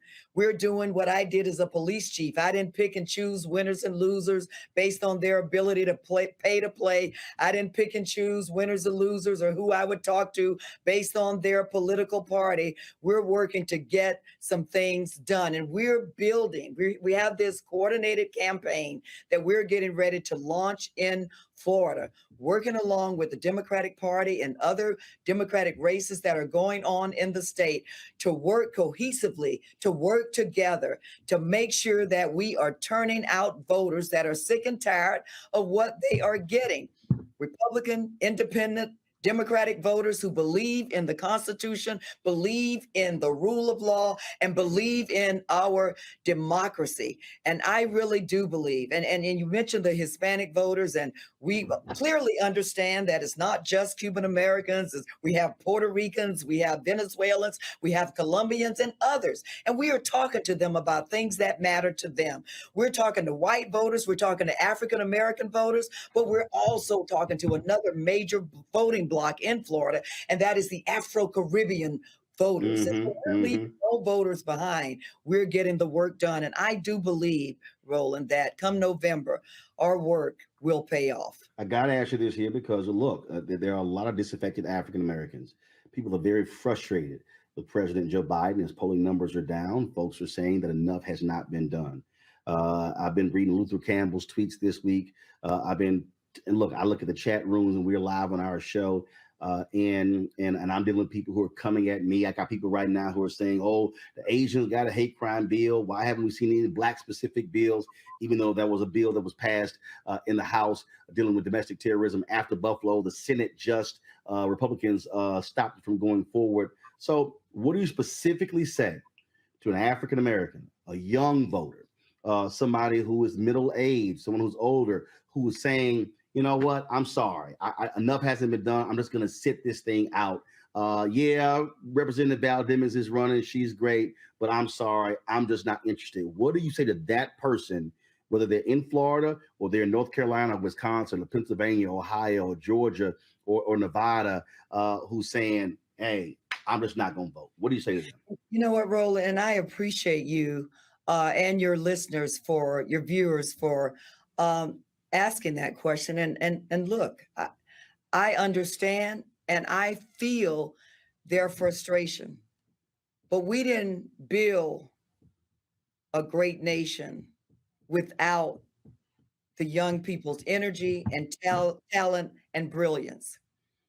If you look at every great movement that we've had in this country, whether it was the women's suffrage movement and women fighting for the right to vote. Remember those Black women? 22 of them were from or founders of my sorority, and others who said, we're not accepting the status quo. Yes, this is hard. Yes, I'm frustrated. Yes, I'm discouraged, but doggone it, I'm going to work to get it done.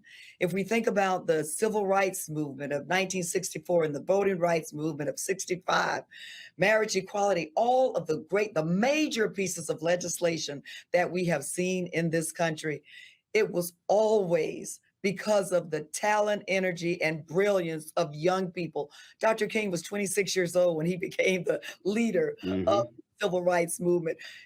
John Lewis was 17 years old when he first got involved. And yes, I understand the frustration, but the country needed that young energy and talent then, and doggone it, we sure enough need it now. There is a concerted effort to make the work of our great leaders in vain. Forget it. Let's turn back the hands of time.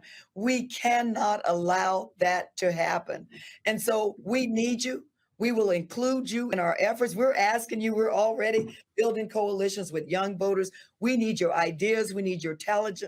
We need your energy. And with you standing with us, we can win this race and build an America that works for you and works for everybody, like it was intended to be. Last question for you. You've been very much involved in the issue of diversity in media, Black-owned media. I've been one of those folks really pressing the federal government when it comes to $1 billion being spent every year on media, only $51 million going to Black-owned media. Talk about, again, what you want to do if you're United States Senator, not only when it comes to Black-owned media and advertising, the fact that $560 billion is spent every year on federal contracts, and African-American businesses only get 1.67%. I mean, if we went from 1.67% to 10% of federal contracts, that's going from literally 9 billion to 56 billion. That has a dramatic impact on the future of Black America, the economics of Black America, and the creation of wealth in Black America. Roland, I'm so glad you mentioned that. And you know the work that we have done and continue to do as it pertains to media diversity, along with Hank Johnson from Georgia as well, is working on this. And the bottom line is this. In 1968, the Kerner Report, as you well know, I know you're quite familiar with it. Oh, yeah. At who is telling the story and who's reaping the benefits of in this area, in this space of media. And, you know, America is a very diverse country. America says that if you're willing to work hard and play by the rules, that you too can have an opportunity to succeed. Our job as legislators is to make sure that we continue to create those opportunities. Look, we have the greatest talent, as I just said, the greatest energy in this country. Let's create the greatest opportunities. And certainly, Black media, Black-owned companies are a major part of that. And so my job is to help to balance the playing field and give those opportunities. Who tell the story matters. Who's making those decisions matter. And we have to create opportunities and venues and avenues for Black-owned companies, Black media, to be able to reap the benefits of living in the greatest country in the world. I want to thank you, Roland, for being a part of the work that we are doing. We are not done. So I look forward to what we're able to do together in the future. All right, Congresswoman Val Demings, we appreciate it. Look forward to having you back on the show and seeing you on the campaign trail over the next several months. Thank you so much. You take care. Stay safe. Thanks a bunch. You're welcome.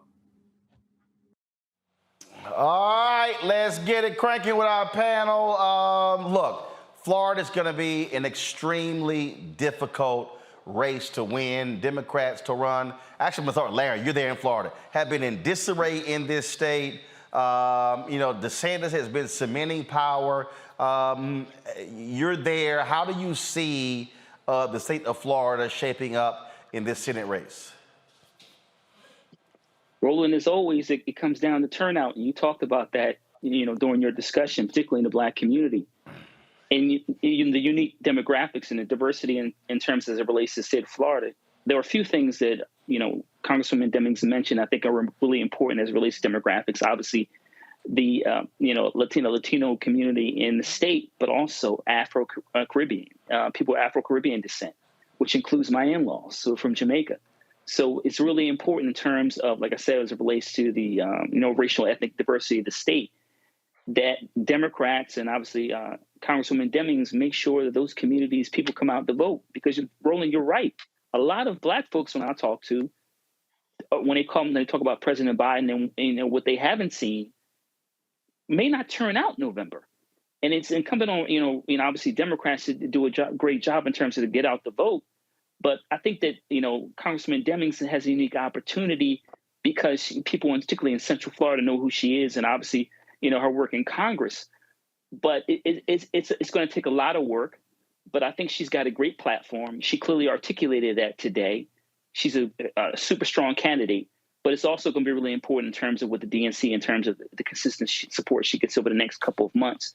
I think the race will be close, but once again, it's going to be in terms of what you see at the margins, in terms of, like I said, some of the folks from, those different racial ethnic groups, in terms of getting them out, but not only in terms of getting them out, but prior to that, really speaking to issues that they're really passionate about. Roland, one of the major issues that the state of Florida, particularly Central Florida, where Congresswoman Demings represents, is a housing crisis. And the rate in which housing has gone up over the last year in Central Florida and statewide. And also that's going to contribute to more homelessness in the state. So we're seeing, once again, that gap between the haves and the have-nots in the state growing. But it's going to be really important in terms of how, Congresswoman Demings, as she talked about in this interview, but talks to the everyday Floridian about why they should vote and why they shouldn't support Senator Rubio. But once again, I think she does a really good job in expressing those issues. It's going to matter in terms of how people really feel about the Democratic Party right now. Greg, and as we see, like I said, Greg, Democrats have been getting crushed with Latino vote. You look at the last election, the Venezuelans went for Trump over Biden in a huge way. She is going to have to close that gap, and she's got to maximize Black turnout. I remember looking at a story in the Tallahassee Democrat in the race between Gillum and DeSantis, and they showed the top 15 counties, and they showed in terms of the turnout. And so you saw the top 12 counties, or top 11 or 12, were all red. Well, turnout was anywhere from 65 to 75% of eligible voters. You didn't get to about 57%. I think Broward probably was around 12, around 57%. Miami-Dade was 54. There is no way in the world Representative Val Demings can win if Broward County and Miami-Dade County are below 60%. They've got to be higher than that. And so, you know, you always have these white Democratic consultants who are always about television, and radio, but it's also got to be boots on the ground. It was important for her talking about that Afro-Caribbean because you're seeing a significant Haitian population, Haitian-American population in Florida. It's also, no, they're not as strong as that Cuban-American vote. There in Miami-Dade, but it does matter. And so she has to maximize those numbers and close the gap with Rubio among Latino voters, and then, of course, really get those white progressives out to vote. That's absolutely right, Roland. And I agree with Larry. I agree with Dr. Walker. This is a turnout election. Every election is a turnout election, particularly for the Democrats. It's complicated calculus because Val Demings is a loyal and faithful member of the Democratic Party. That presents problems because on things like immigration, the Democrats and Republicans aren't different enough to energize the immigrant African community in Florida, whether it be Haitians, whether it be those who are Americans, technically, but still a colony like Puerto Ricans and others. It's difficult. Now, we know that the Venezuelans, just like the older Cubans, are racists. And we know that the United States government, Democratic or Republican, has been trying to undermine the Venezuelan government for a number of years. I mean, the clown, Juan Guaido, is favorably looked upon by the Biden administration, and Val Demings wouldn't go against that. But that having been said, you know, we're facing a situation where, again, this isn't about appeal to logic or issues. We know that perhaps nearing 60% of Floridians are against that 15-week abortion ban that the clown governor, who, as far as many of us are concerned, stole the governorship from Andrew Gillum, signed into law. But that really doesn't matter. What matters is, can you get your people out? Marco Rubio, who does not have the excuse of Herschel Walker, maybe Herschel Walker has CTE. Marco Rubio is just an idiot. On the leaked abortion draft, the overturning Roe, Val Demings comes out, of course, in full support of women's right to choose, and little Marco starts prevaricating because he understands he doesn't have to have a position on the issues. All he has to do is continue to have a pulse, and the machine will turn it out. And so, finally, again, echoing what Larry just said, Dr. Walker just said, and what you just said, Roland, what we're seeing in these primaries, in this primary season, in a season where Brother Jones won the Democratic nomination in Arkansas with about 66,000, I think, votes, and Sarah Huckabee Sanders won the Republican primary with 288,000 votes, and the cat that finished second was within 8,000 votes of the winner on the Democratic side. These people are fired up trying to protect their white nationalist concept of this country. So I wouldn't spend a whole lot of time chasing folks. How long, Ron, have you been telling these damn white consultants to stop chasing them three-toothless white voters that ain't never coming home? Expand the base. I just don't know if Congresswoman Demings is gonna be able to do it, but in part because that's not the Democratic establishment playbook. Doron, again, when you look at one of the things that I think is a plus for her, they're gonna try. It's a little hard to try to call her anti-police when she's a former police chief. Her husband is a former head of a police department who's now a mayor. And so Marco Rubio can't have a law enforcement debate with somebody who had that gun on their hip and a badge on their chest for longer than he's been a U.S. Senator. No, Roland, you're absolutely right. Yeah, because we know that that's the Republican go-to is like anybody who's automatically a Democrat is soft on crime, or they're in the pockets of criminals. Somebody like a Val Demings, you can't say anything about that because of her track record and because of her bona fides. I think once you take that out of the equation, the thing to really pay attention to is that Florida, as always, is again a battleground state. And as Representative Demings said earlier, every vote is going to have to matter in this election.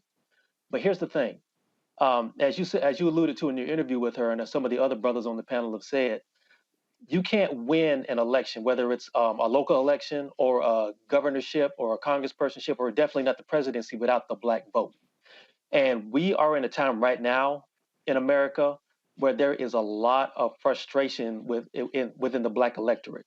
Not just young people. You have a lot of people who are middle-aged and a lot of people who are older who are very frustrated, and you have to speak to that population of voters. You have to let them know that what their concerns are your concerns as well, and they want to be spoken to in that way. And as Dr. Carr said, the Democratic establishment is so concerned with trying to catch the white woman and the white voter in the suburbs and completely ignoring their base, and that is not going to win you an election. And those days are over with. You can't show up to the black electorate with music and dancing and this sort of thing and expect them to come along with you. You have to speak to them like intelligent voters. You have to speak to them, to their concerns, and you have to tell them what you can do for their concerns, because they've heard this before. They heard it 2 years ago. They heard it 4 years before that. So you have to respect the intelligence of the black electorate, which is your base, and appeal to them, and then you can win. All right, then. Well, this is certainly one of the races we're going to be watching.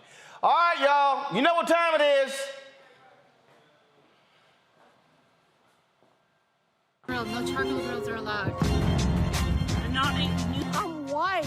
I got you, girl. Yeah, illegally selling water without a permit On my property. Whoa! Hey! You don't live here. I'm uncomfortable. All right, then. Now, LA Clippers guard Norman Powell says he was at a Las Vegas gym when a white woman approached him and told him he was not an American.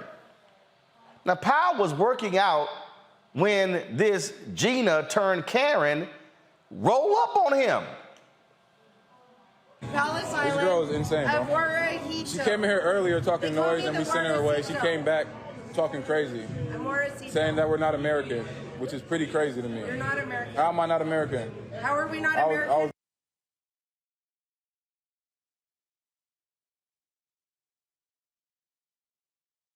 All right, y'all. So the video there froze. I mean, again, just so you understand. So here's a brother. Okay, y'all got it working now? Go ahead and play it. American, which is pretty crazy to me. You're not American. How am I not American? How are we not American?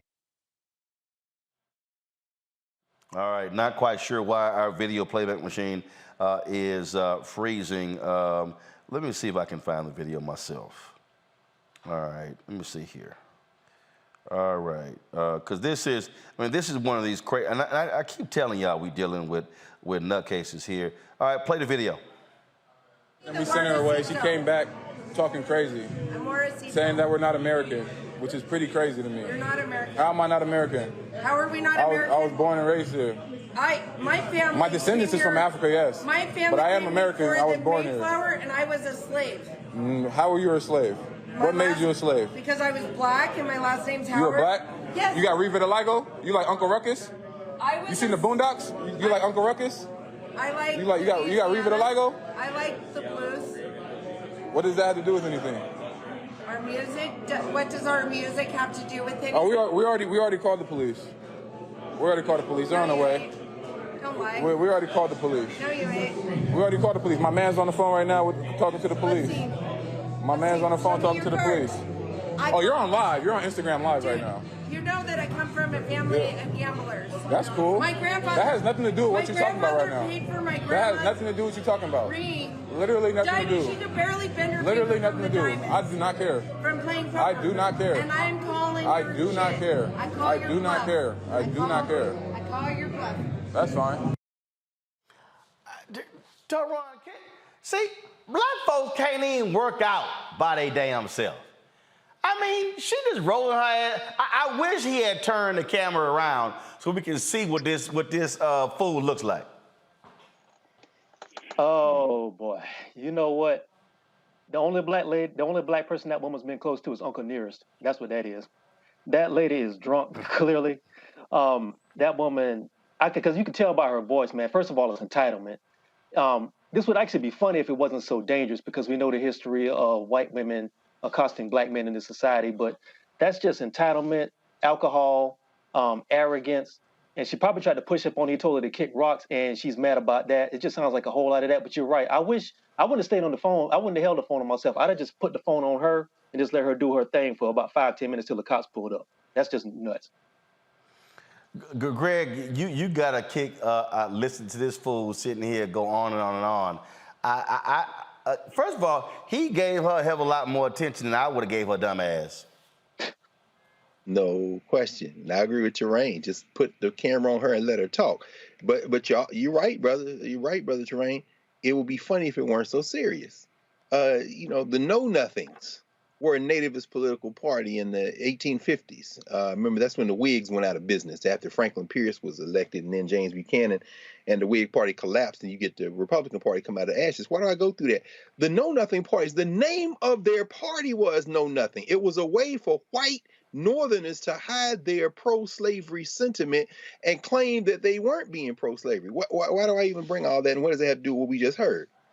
This is the electorate. This isn't about issues. This isn't about, oh, I see the compelling economic case you're making. I see how this could improve or I see in Florida how a woman's right to choose. No, this is about, I was a slave. And just in case everybody's laughing at that, all the California people who are talking about lineage and ADOS, y'all better look out. Better go ask the Native Americans. If you can find one drop, what are the chances she got better records than you do? She might mess around and get a reparation check before you. But the whole point is that we are living and dealing in a society now where there are no rules that need facts or the truth. And so while that might be an outlying funny moment that we saw there, it's also a snapshot of what we are dealing with in a society where, yeah, you can be a whole ass police chief, like hopefully Senator Val Demings. And guess what? The cat that wouldn't bust a grape in a fruit salad can look her in the face, call her anti-police, and guess who will line up and vote for Marco Rubio? That lady we just heard. Larry, I remember I was in a restaurant, and I was meeting some folks for lunch. And I'm chilling. I got linen on and sandals in Houston. And I'm literally walking forward, and I'm about to turn right. And so this old white dude was sitting there next to, he probably was in his 60s, with two white women. He looked up, he said, I need some water. And literally, I ain't even break a stride. I said, hell, I don't work here. And kept moving. And one of the white women hit him on his arm, and trying to get his attention. And literally, my whole deal is I'm not sitting here paying your little punk ass no mind. But another time, though, I was in actually it was a Dillard's. I was looking at some suits, and so this white guy goes, excuse me, I did this in 38. I said, I damn sure don't work here. I said, first of all, look at how I'm dressed. Ain't nobody here dressed this clean. I said, do your ass see a badge on my damn name? I said, matter of fact, why don't your ass go get me a 44? See, I ain't got, look, I'm not, see, he was way too nice with homegirl. He was even engaging. I would have cussed her punk ass out. Y'all would have heard all I would have sounded like Reese with her dumb ass. Ooh, baby. Man, that would have been a show. Listen, Roland, I don't know what it is about gyms and some folks, but I had something similar happen to me a couple months ago when I was in the gym minding my own business with my AirPods, and some woman came up to me and started talking crazy. I had a choice right there as what I was going to do, and I decided I was going to just pretty much ignore it and keep it moving, because sometimes, he was obviously, he's an NBA player. He's streaming this. He's got folks that witnesses there, but also that racial and gender dynamic get brothers in trouble. It's been, for hundreds of years, we know those kind of challenges that can happen.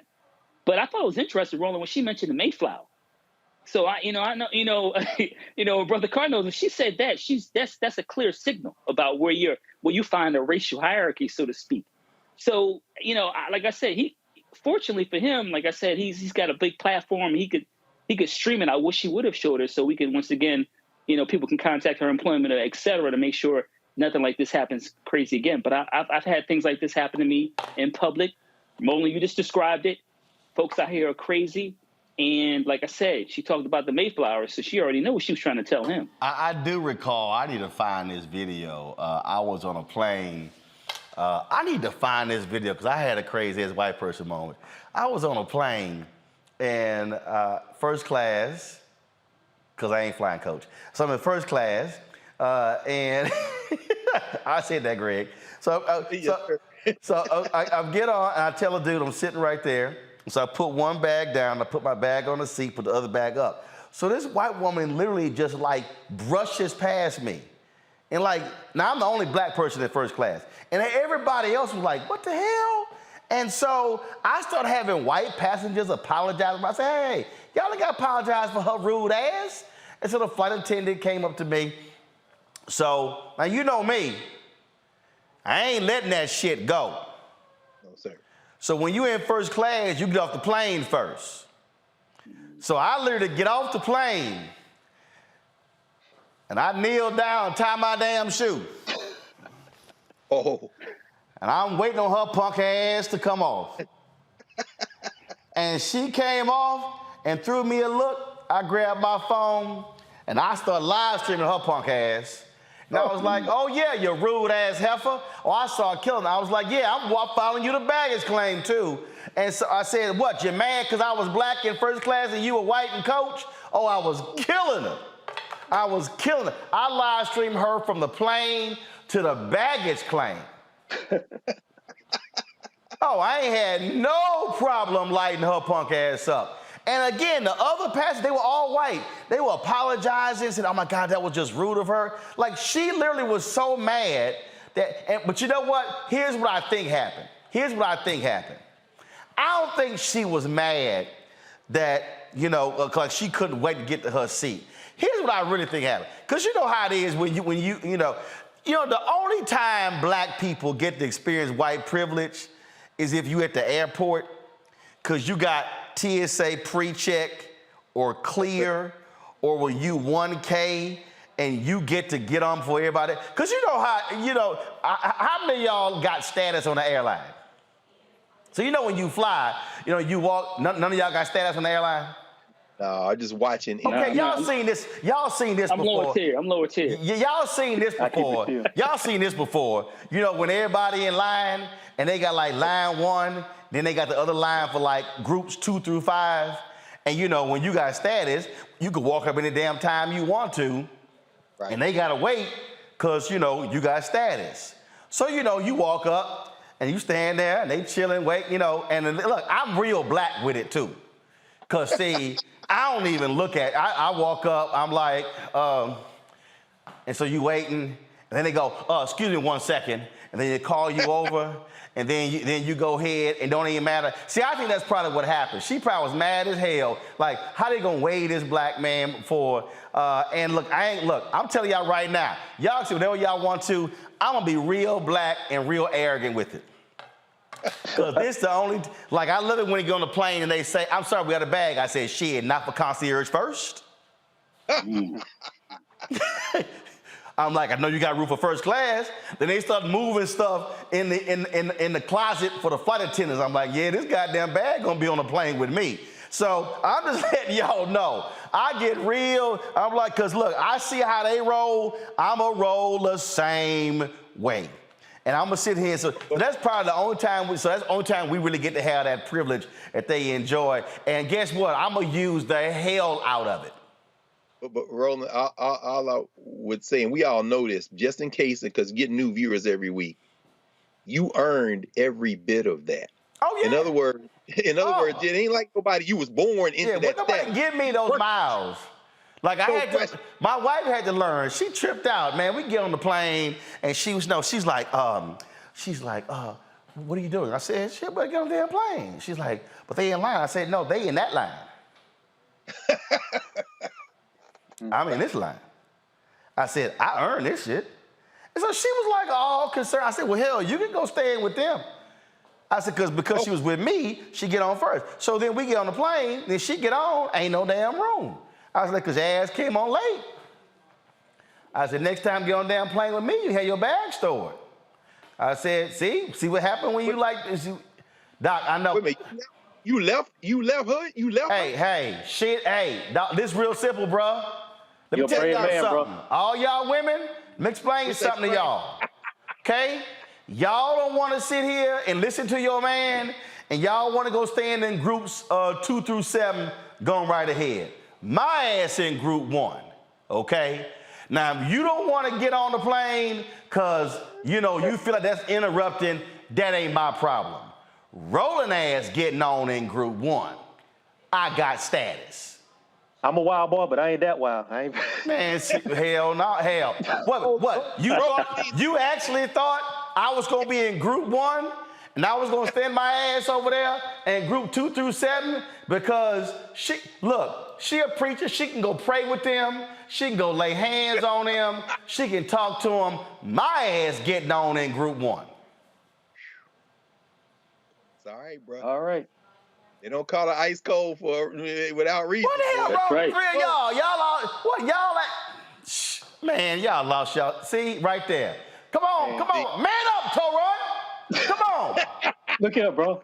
All you do, you tweet all that shit about manhood and everything. Now you're like, oh damn, man, I don't know I would do that one, man. That's a little rough. Hey, you gotta pick your battles now. You know, I stand on what I say, but I mean, if she ain't gonna come along with me, then we gonna figure something out. I'm just no, we not. Go together. Hey, I figured that shit out. She can stand over there, row over here. Guess what? She ain't did that shit again. Hey, Roland, listen up. If I follow your, for walking your footsteps and I end up homeless, so I'm be knocking on your door. Hey, no, that ain't a problem. But I'm telling, exactly. Here's the lesson in what I'm saying, ladies. Follow your man. Okay, I'm with you on that. Tammy Wynette says, stand by your man. Let me tell you, let me explain something to y'all. Literally. If Roland was in group 4 and my woman was in group 1, I'm walking my ass on the plane with her. I ain't tripping. I don't care about nobody else. See, y'all sitting here, I can't believe I can't believe the 3 of y'all thinking I'm just out here by my damn self. Y'all lost y'all mind. Say what? Okay. That's right there. What they call it? Young folks say gang, gang. If you rolling, we rolling together. No question. Come on, get up here. What you doing? Nah, hey, exactly. Reverse, you be over there. Yeah, I got it. I see you on that point. Yeah, I get you on that one. Yeah. Now he get us on that one. But if she don't want to get on and skip everybody, now I don't know I'm gonna do all that. Man, please, you lost your mind. Y'all go ahead and do that. But Roland getting his ass on the plane. I'm just letting you know right now. Sorry. My brother down in the cut being quiet. He's probably the smartest one in the house. Hell no. Y'all think I'm lying. Y'all send her a tweet and see if she tell you I'm lying. That's exactly what happened. I got my ass on that plane, sat the hell down, chilling. But wait a minute, hold on. So now you on, she walks past you and there's nowhere to sit? No, she had a seat. Wasn't no overhead. Hey, the luggage up above. Filled. Was full. Guess what? That's what happened when your ass in group 4. And that's the last time that happened. That's the last damn time that happened. That's what teachers call a teachable moment. It was a teachable damn moment. She's like, hell, his ass in group 1, I'm in 4. Guess what? I'm walking on group 1. I'm like, walk your ass on this plane. Okay, see? Some of y'all women go ahead and be like that. Okay, I see how y'all want to roll. Look, we ain't got that problem. See, I'm real clear. If you want to be an independent black woman, go on right ahead. Be independent. Is that what independent means? Indie. Hey, brother, I'm gonna send you one of them spinning sticks for your desk so you can have. No, I ain't just like that's what that means. Hey, if you want to do your own thing, knock your damn self out. No question. Knock yourself out. Roe getting on the plane. Getting on the plane. Chilling. Shout out to the FBI. Shout out to the CIA. What's going on? Chilling. I'm going to ask you to bring me a damn water while I'm waiting. All right, I got to go to a break. Y'all think I'm lying. Okay, all right, okay. Y'all go ahead and be all quiet and shit. I see y'all trying to be, Larry like, I ain't trying to get in trouble. Larry gonna stand his ass over there in group 4 and 5 and some shit. He group 1. He group 1. His woman, she don't fly much. She group 5, and he gonna stand his ass over there with group 5. You lost your damn mind. Lost your mind. Okay. All right. Y'all keep doing that. Okay. Ain't gonna have no water, no overhead luggage. Y'all gonna be sitting there with your bag in your damn lap because you want to walk in there with group 5. Not Uncle Ro. All right, I gotta go to a break. We'll be back. Roland Martin Unfiltered on grown ass Roland Martin. Group damn 1 Roland Martin. 1K on United Roland Martin. Concierge Just so y'all know, some of y'all may not know, when you concierge on United American Airlines, they have a person who meets you at the door to walk you to the gate. Then there's a person at the gate holding your boarding pass to get you on. You damn right, I'm getting my ass on the plane in style. I'm gonna be as black as possible doing it. And if you white in line and you got a problem with me walking in front of you, suck it up. That ain't my problem. I earned it, as Greg said. I'll be back in a moment. I'm Dr. Greg Carr, and coming up on the next Black Table, thinking about the Black freedom movement in a global way. Dr. John Monroe joins us to discuss his book, The Anti-Colonial Front, which maps the social justice movement in the United States and its impact internationally, from Asia to Africa, and how movements like anti-communism were used to slow down racial equality, like critical race theory today. Critical race theory today, communism back then, that's essentially mobilized to shut down any challenges to a given system of power. Connecting the civil rights movement to colonialism on the next Black Table, exclusively here on the Black Star Network. A powerful movement is rising across America. From the Mississippi Delta to the Apache stronghold. From the homeless encampments of Washington State to the coal fields of Appalachia of West Virginia. We are the 140 million poor and low-wealth people in this country, and we are building the Poor People's Campaign, a national call for moral revival. On June 18th, ahead of this year's midterm elections, while the Congress is still in session, we will hold a mass poor people's and low-wage workers assembly and moral march on Washington to arrest the attention of the nation, to put a face and a voice on poverty and low wages in this country. This is a watershed moment for justice and democracy in America. There are those who say that transformative change is impossible, but history teaches us that it is precisely in times like these that people must build a broad and deep movement from the bottom up.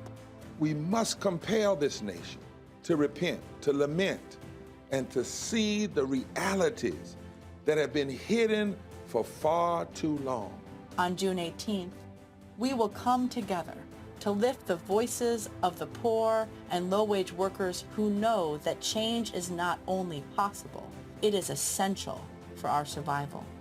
We will make the connections to show how systemic racism, poverty, ecological devastation, the denial of health care, the war economy, and the false moral narrative of religious nationalism and white supremacy are hurting us all. We will show the nation the faces of Americans who cannot afford to go back to normal. We will detail the policies that can move us toward a society that works for everyone. And we will pledge to go home and build power for transformative change in this year's election and for years to come. Because the question should have never been, how much will it cost to address poverty? The real question is, how much is it costing us not to? Somebody's been hurting our people. It's gone on far too long. And we won't be silent or unseen anymore. Join us in D.C. on June 18th. Build with us for a third reconstruction in America. Visit poorpeoplescampaign.org.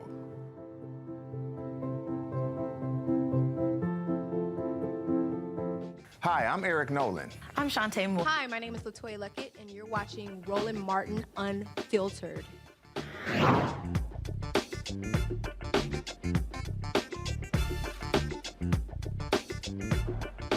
All right, y'all, May is National Foster Care Awareness Month, and my next guests are twin brothers born into the system, and they're going the extra mile for youth in foster care. Devon and Tavon Woods are walking 176 miles from Statesboro, Georgia, to Jacksonville, Florida, to raise awareness about the foster care system and youth who are in need. There are more than 400,000 kids in foster care, and the Woods brothers say the children just want to be loved and protected. They join us now from Statesboro, Georgia. Glad to have y'all here. First of all, why the hell y'all walking to Jacksonville? Like, y'all couldn't walk to Atlanta or Charlotte? Why y'all walking to Jacksonville? The reason we walking to Jacksonville because a 4-year-old boy named James Reese Jr. He got killed last year in the foster care system. We've been in contact with his mom, and I always been telling her that we was going to do something. So I finally made a decision to actually do it in Jacksonville, not just for James Reese Jr., but for all of the kids around the world in the foster care system that have been failed. So when y'all get to Jacksonville, is there some kind of rally or anything along those lines? Yeah, the news going to be there. We're going to have James Reese Jr. mom is going to be there, and a lot of other people is going to be there as well. All right. So now, you're starting. First of all, how long is this walk, and how many miles are y'all doing per day? We're averaging around 21, 22 miles per day. 21, 22 miles per day. That's almost like a marathon. Right. Now, what do y'all have? Do y'all have like cars following y'all? They got water, food. What's up? No, sir. We don't have anybody following us. Man, our support has been crazy. So we just been putting our route, like where we're going between that day. Like we're going from this city to that city, and people will just be seeing us and be like, "Oh, y'all the twins off Facebook." Like it's crazy because we never been on this side of town, on this way to Georgia. And so many people been noticing us, just bringing us water. So the support has been amazing. Okay, hold up. So y'all ain't nobody following y'all. So y'all just walking. Where y'all staying? Y'all got like tents or something? No, we Airbnbs. Wow. So basically, look, y'all walking from one Airbnb to the next. No. No, so this how it is. We whenever we get to the city that we're staying at for the night, somebody will meet us and bring us to the Airbnb. So once we make it into Hold up, somebody y'all don't even know? Yeah, exactly. They have it set up like food, Airbnb, we never been to these cities before, but we just post on our social medias, and everybody been treating us like we from these specific towns, and we never been here before. Now hold up, y'all eating everybody mac and cheese? Yes, sir. Y'all brave as hell. Not everybody. It's like we eating at restaurants and stuff like that. All right, I'm just checking. Greg Carl, I'm just saying, because look, when I travel the country, I have people, like I gave a speech in Akron, Ohio, and this woman, I mentioned they had some horrible dessert at the speech, and I said, damn, y'all need some pound cake. And I did. Yeah, I'm real black now. And this sister was like, she said, I baked the pound cake yesterday. It's in the freezer. My homegirl went to her house, brought the pound cake from her house to me at the venue where I gave my speech for me to bring home. See? Right. But it was pound cake. I mean, it's a little hard to mess up pound cake, and it was good, too. Definitely. So y'all have just been hooking. So just you put it out there, and the public has just been showing up and showing out. Yes, sir. It's crazy. It's like every time we came in, they putting us in their newspaper. Man, they've been taking it's crazy, man. Like owners of restaurants wanting us to come to their restaurants, and It's just been amazing, like for real. Wow, I'm gonna go to my questions, but I'm gonna give y'all one tip. Now go back to the video. Them videos, y'all keep shooting in vertical, okay? Y'all keep shooting them photos in vertical. I'm just gonna help you out with a little television. So when you shoot in vertical, see them black bars on the side of the screen right there? Yes, sir. That's because you're shooting in vertical. If you shoot that bad boy horizontal, it's gonna fill the whole screen up and for television. So just when y'all shoot video, shoot this way, so when the local television stations pick it up. That's what they've been telling us. You're right, Mr. Rowland. Telling us that the news report, like, make sure y'all shooting it. Shoot landscape horizontal, so when you put it on TV, because see, the problem is we got to put a screen behind it, because it's the black. We got, boom, right here. All right, questions. Let's see, Larry, you first, since they walking to Florida and you in Florida. Yeah, first of all, congrats, this great idea. So this is a personal issue for me because my mother-in-law was a foster care parent for years. So I know how important it is to be in be involved in foster care and be positive role models. Can you talk about Are you sharing? Are you raising money? Do you have? Is there some kind of website, et cetera, that folks who are watching can go to support your effort, not only in terms of the walking, but obviously, I'm assuming you guys have larger plans in terms of bringing attention to the importance of foster care and obviously protecting the lives of children who are in foster care. Is there a website or something else that you guys or people can donate, et cetera? Yeah, we have a GoFundMe and different other ways for people to donate. Our website is actually being built. It should be finished in a few weeks. But yeah, man, everybody has been supporting. Everybody has been donating. And of course, our biggest goal is to open up transitional housing for kids aging out of foster care. All right, let me go to Toran. Your question. We just lost Toran. He just dropped, so try to get him back online. Greg. Thank you, Roland. And listen, brothers, let me tell y'all something, Brothers Woods.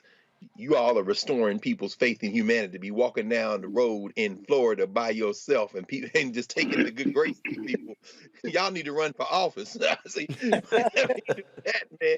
But let me ask you, man. I mean, in a moment when there are about 14% of the children in this country are children of African descent, African American, but almost a quarter of those kids in foster care are Black. Any policy changes you'd like to see in the American foster care system? I mean, should people have to qualify differently to become foster parents? Do we need more Black foster parents? I mean, how do we deal with the adoption piece? Because as you all know better than any of us, one of the reasons why children end up in foster care is because people don't adopt them. Any thoughts on what needs to change in this system, brother? Yeah, I feel like, man, the adoption process should be a whole lot different, man, just as far as picking who the kids go with. Because in most instances, man, like for us, for example, just getting placed with a family that's not giving us the proper things that we need for life as far as love, affection, the emotional side as a kid would need. So I know that's one of my biggest things, just being more focused on the adoption process and like making that evaluation much deeper and really deep digging into those parents that's willing to adopt these innocent children. All right. We don't have Toran back. Okay. All right. Y'all still working on it. All right. So let's talk about some walking tips. Now, everybody think walking a lot is all in the shoes, but it's not just the shoes. It's the socks. We last year we were in Austin for the Poor People's Campaign March in Austin, and I ain't have no issues walking, but Anthony, who worked with us, his ass like 20 years younger than me, and he was whooped. I mean, his legs were burnt, and we were just doing 7 miles a day. I was like, damn, dog, you got to get out more. So everybody watching, it's not just the shoes. You got to have the right socks when you walking a lot. Yes, sir. So what was how did y'all game this whole thing out? Well, honestly, Mr. Roller, I ain't gonna lie.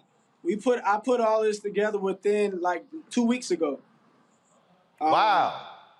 So it was just it was just so quick because I was like, man, like it's Foster Care Awareness Month, and not even Foster Care Awareness Month. I was just like, man, somebody got to walk the extra mile for these kids because it's not just bringing light and shining a bright light, which it is, but it also giving kids all around the world in the system hope that, okay, like I can walk, I can keep going, like no matter what I'm going through, no matter the pain, I can still keep walking, I can still keep pushing until I get to the finish line.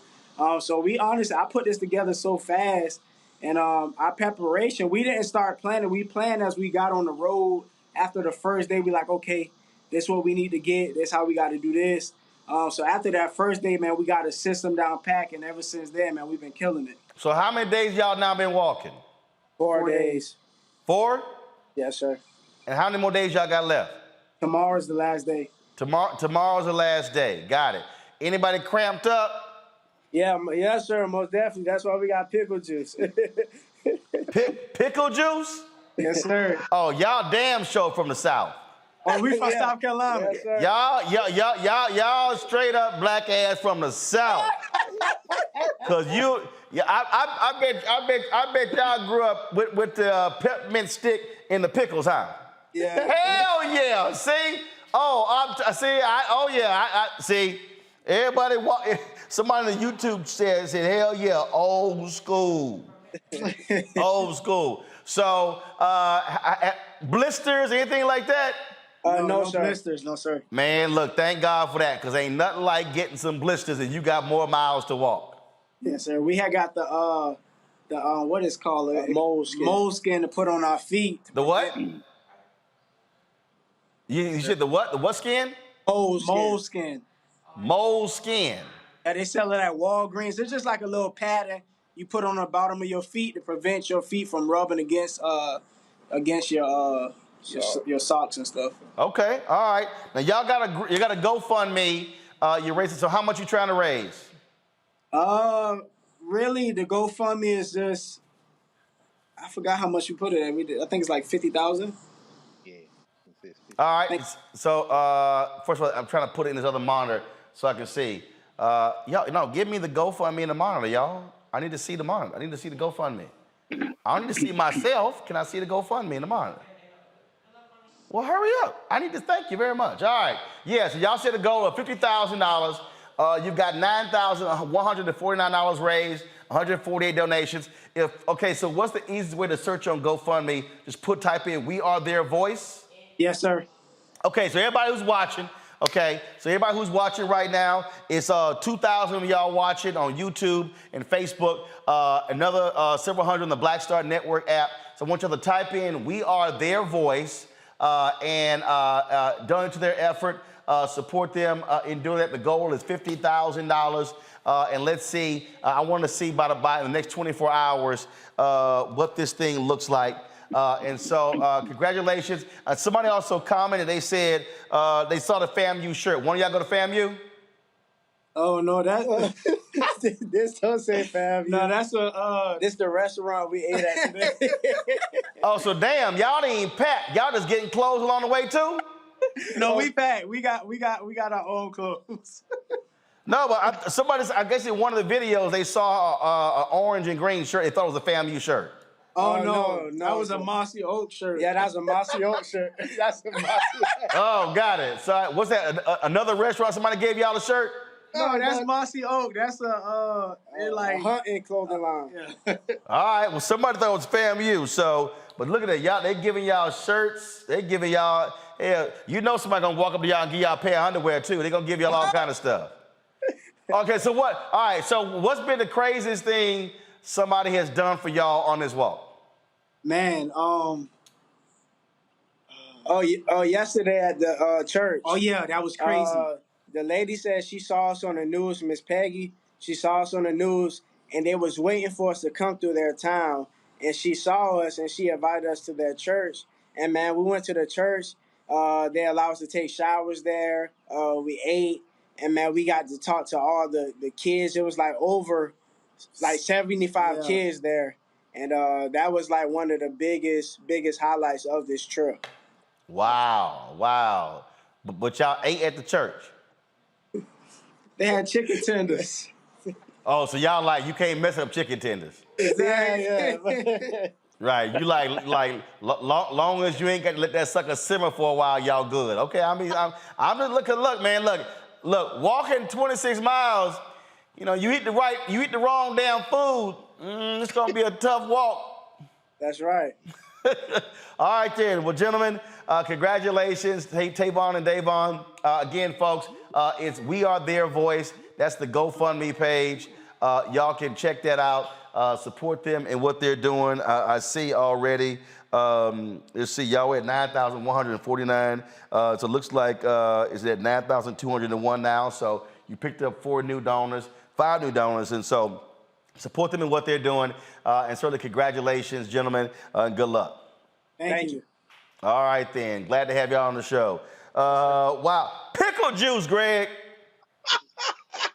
Bro, that did my heart good, brother. I mean, you look, hey man, anybody, please, every time we on here, man, you show the need for black media. That's priceless, man. Those cats are purebred. That's some South Kakalaki. That's some. Where did he get the pickle juice from? I mean, you could have took that interview in a million different directions. You ain't lying. Let me say this here. So Wendy Clarissa Geiger just sent me a tweet, and she said, Roland, I know why Greg Carr is not flying first class. He figures how many more books he can buy if he flies coach than if he flies first class. See, now what y'all don't know is when I travel, I definitely go overseas with as few clothes as possible and bring all the bags and come back with 2 bags full of books, at least. I'm never gonna, so she did peep the game, Roland, no question. It don't matter when I get on the plane because I'm going to get books. That's true. I got you. All right, then. Well, look, we appreciate Toron, Larry, Greg. Thank you so very much. Appreciate y'all joining us. Reese is on vacation. That's right. I got Alphas in the house, and of course we had Brother Sims from Illinois. Also a fellow Alpha. That's how we do it. Y'all know how Alphas roll. Everybody else, they just imposters.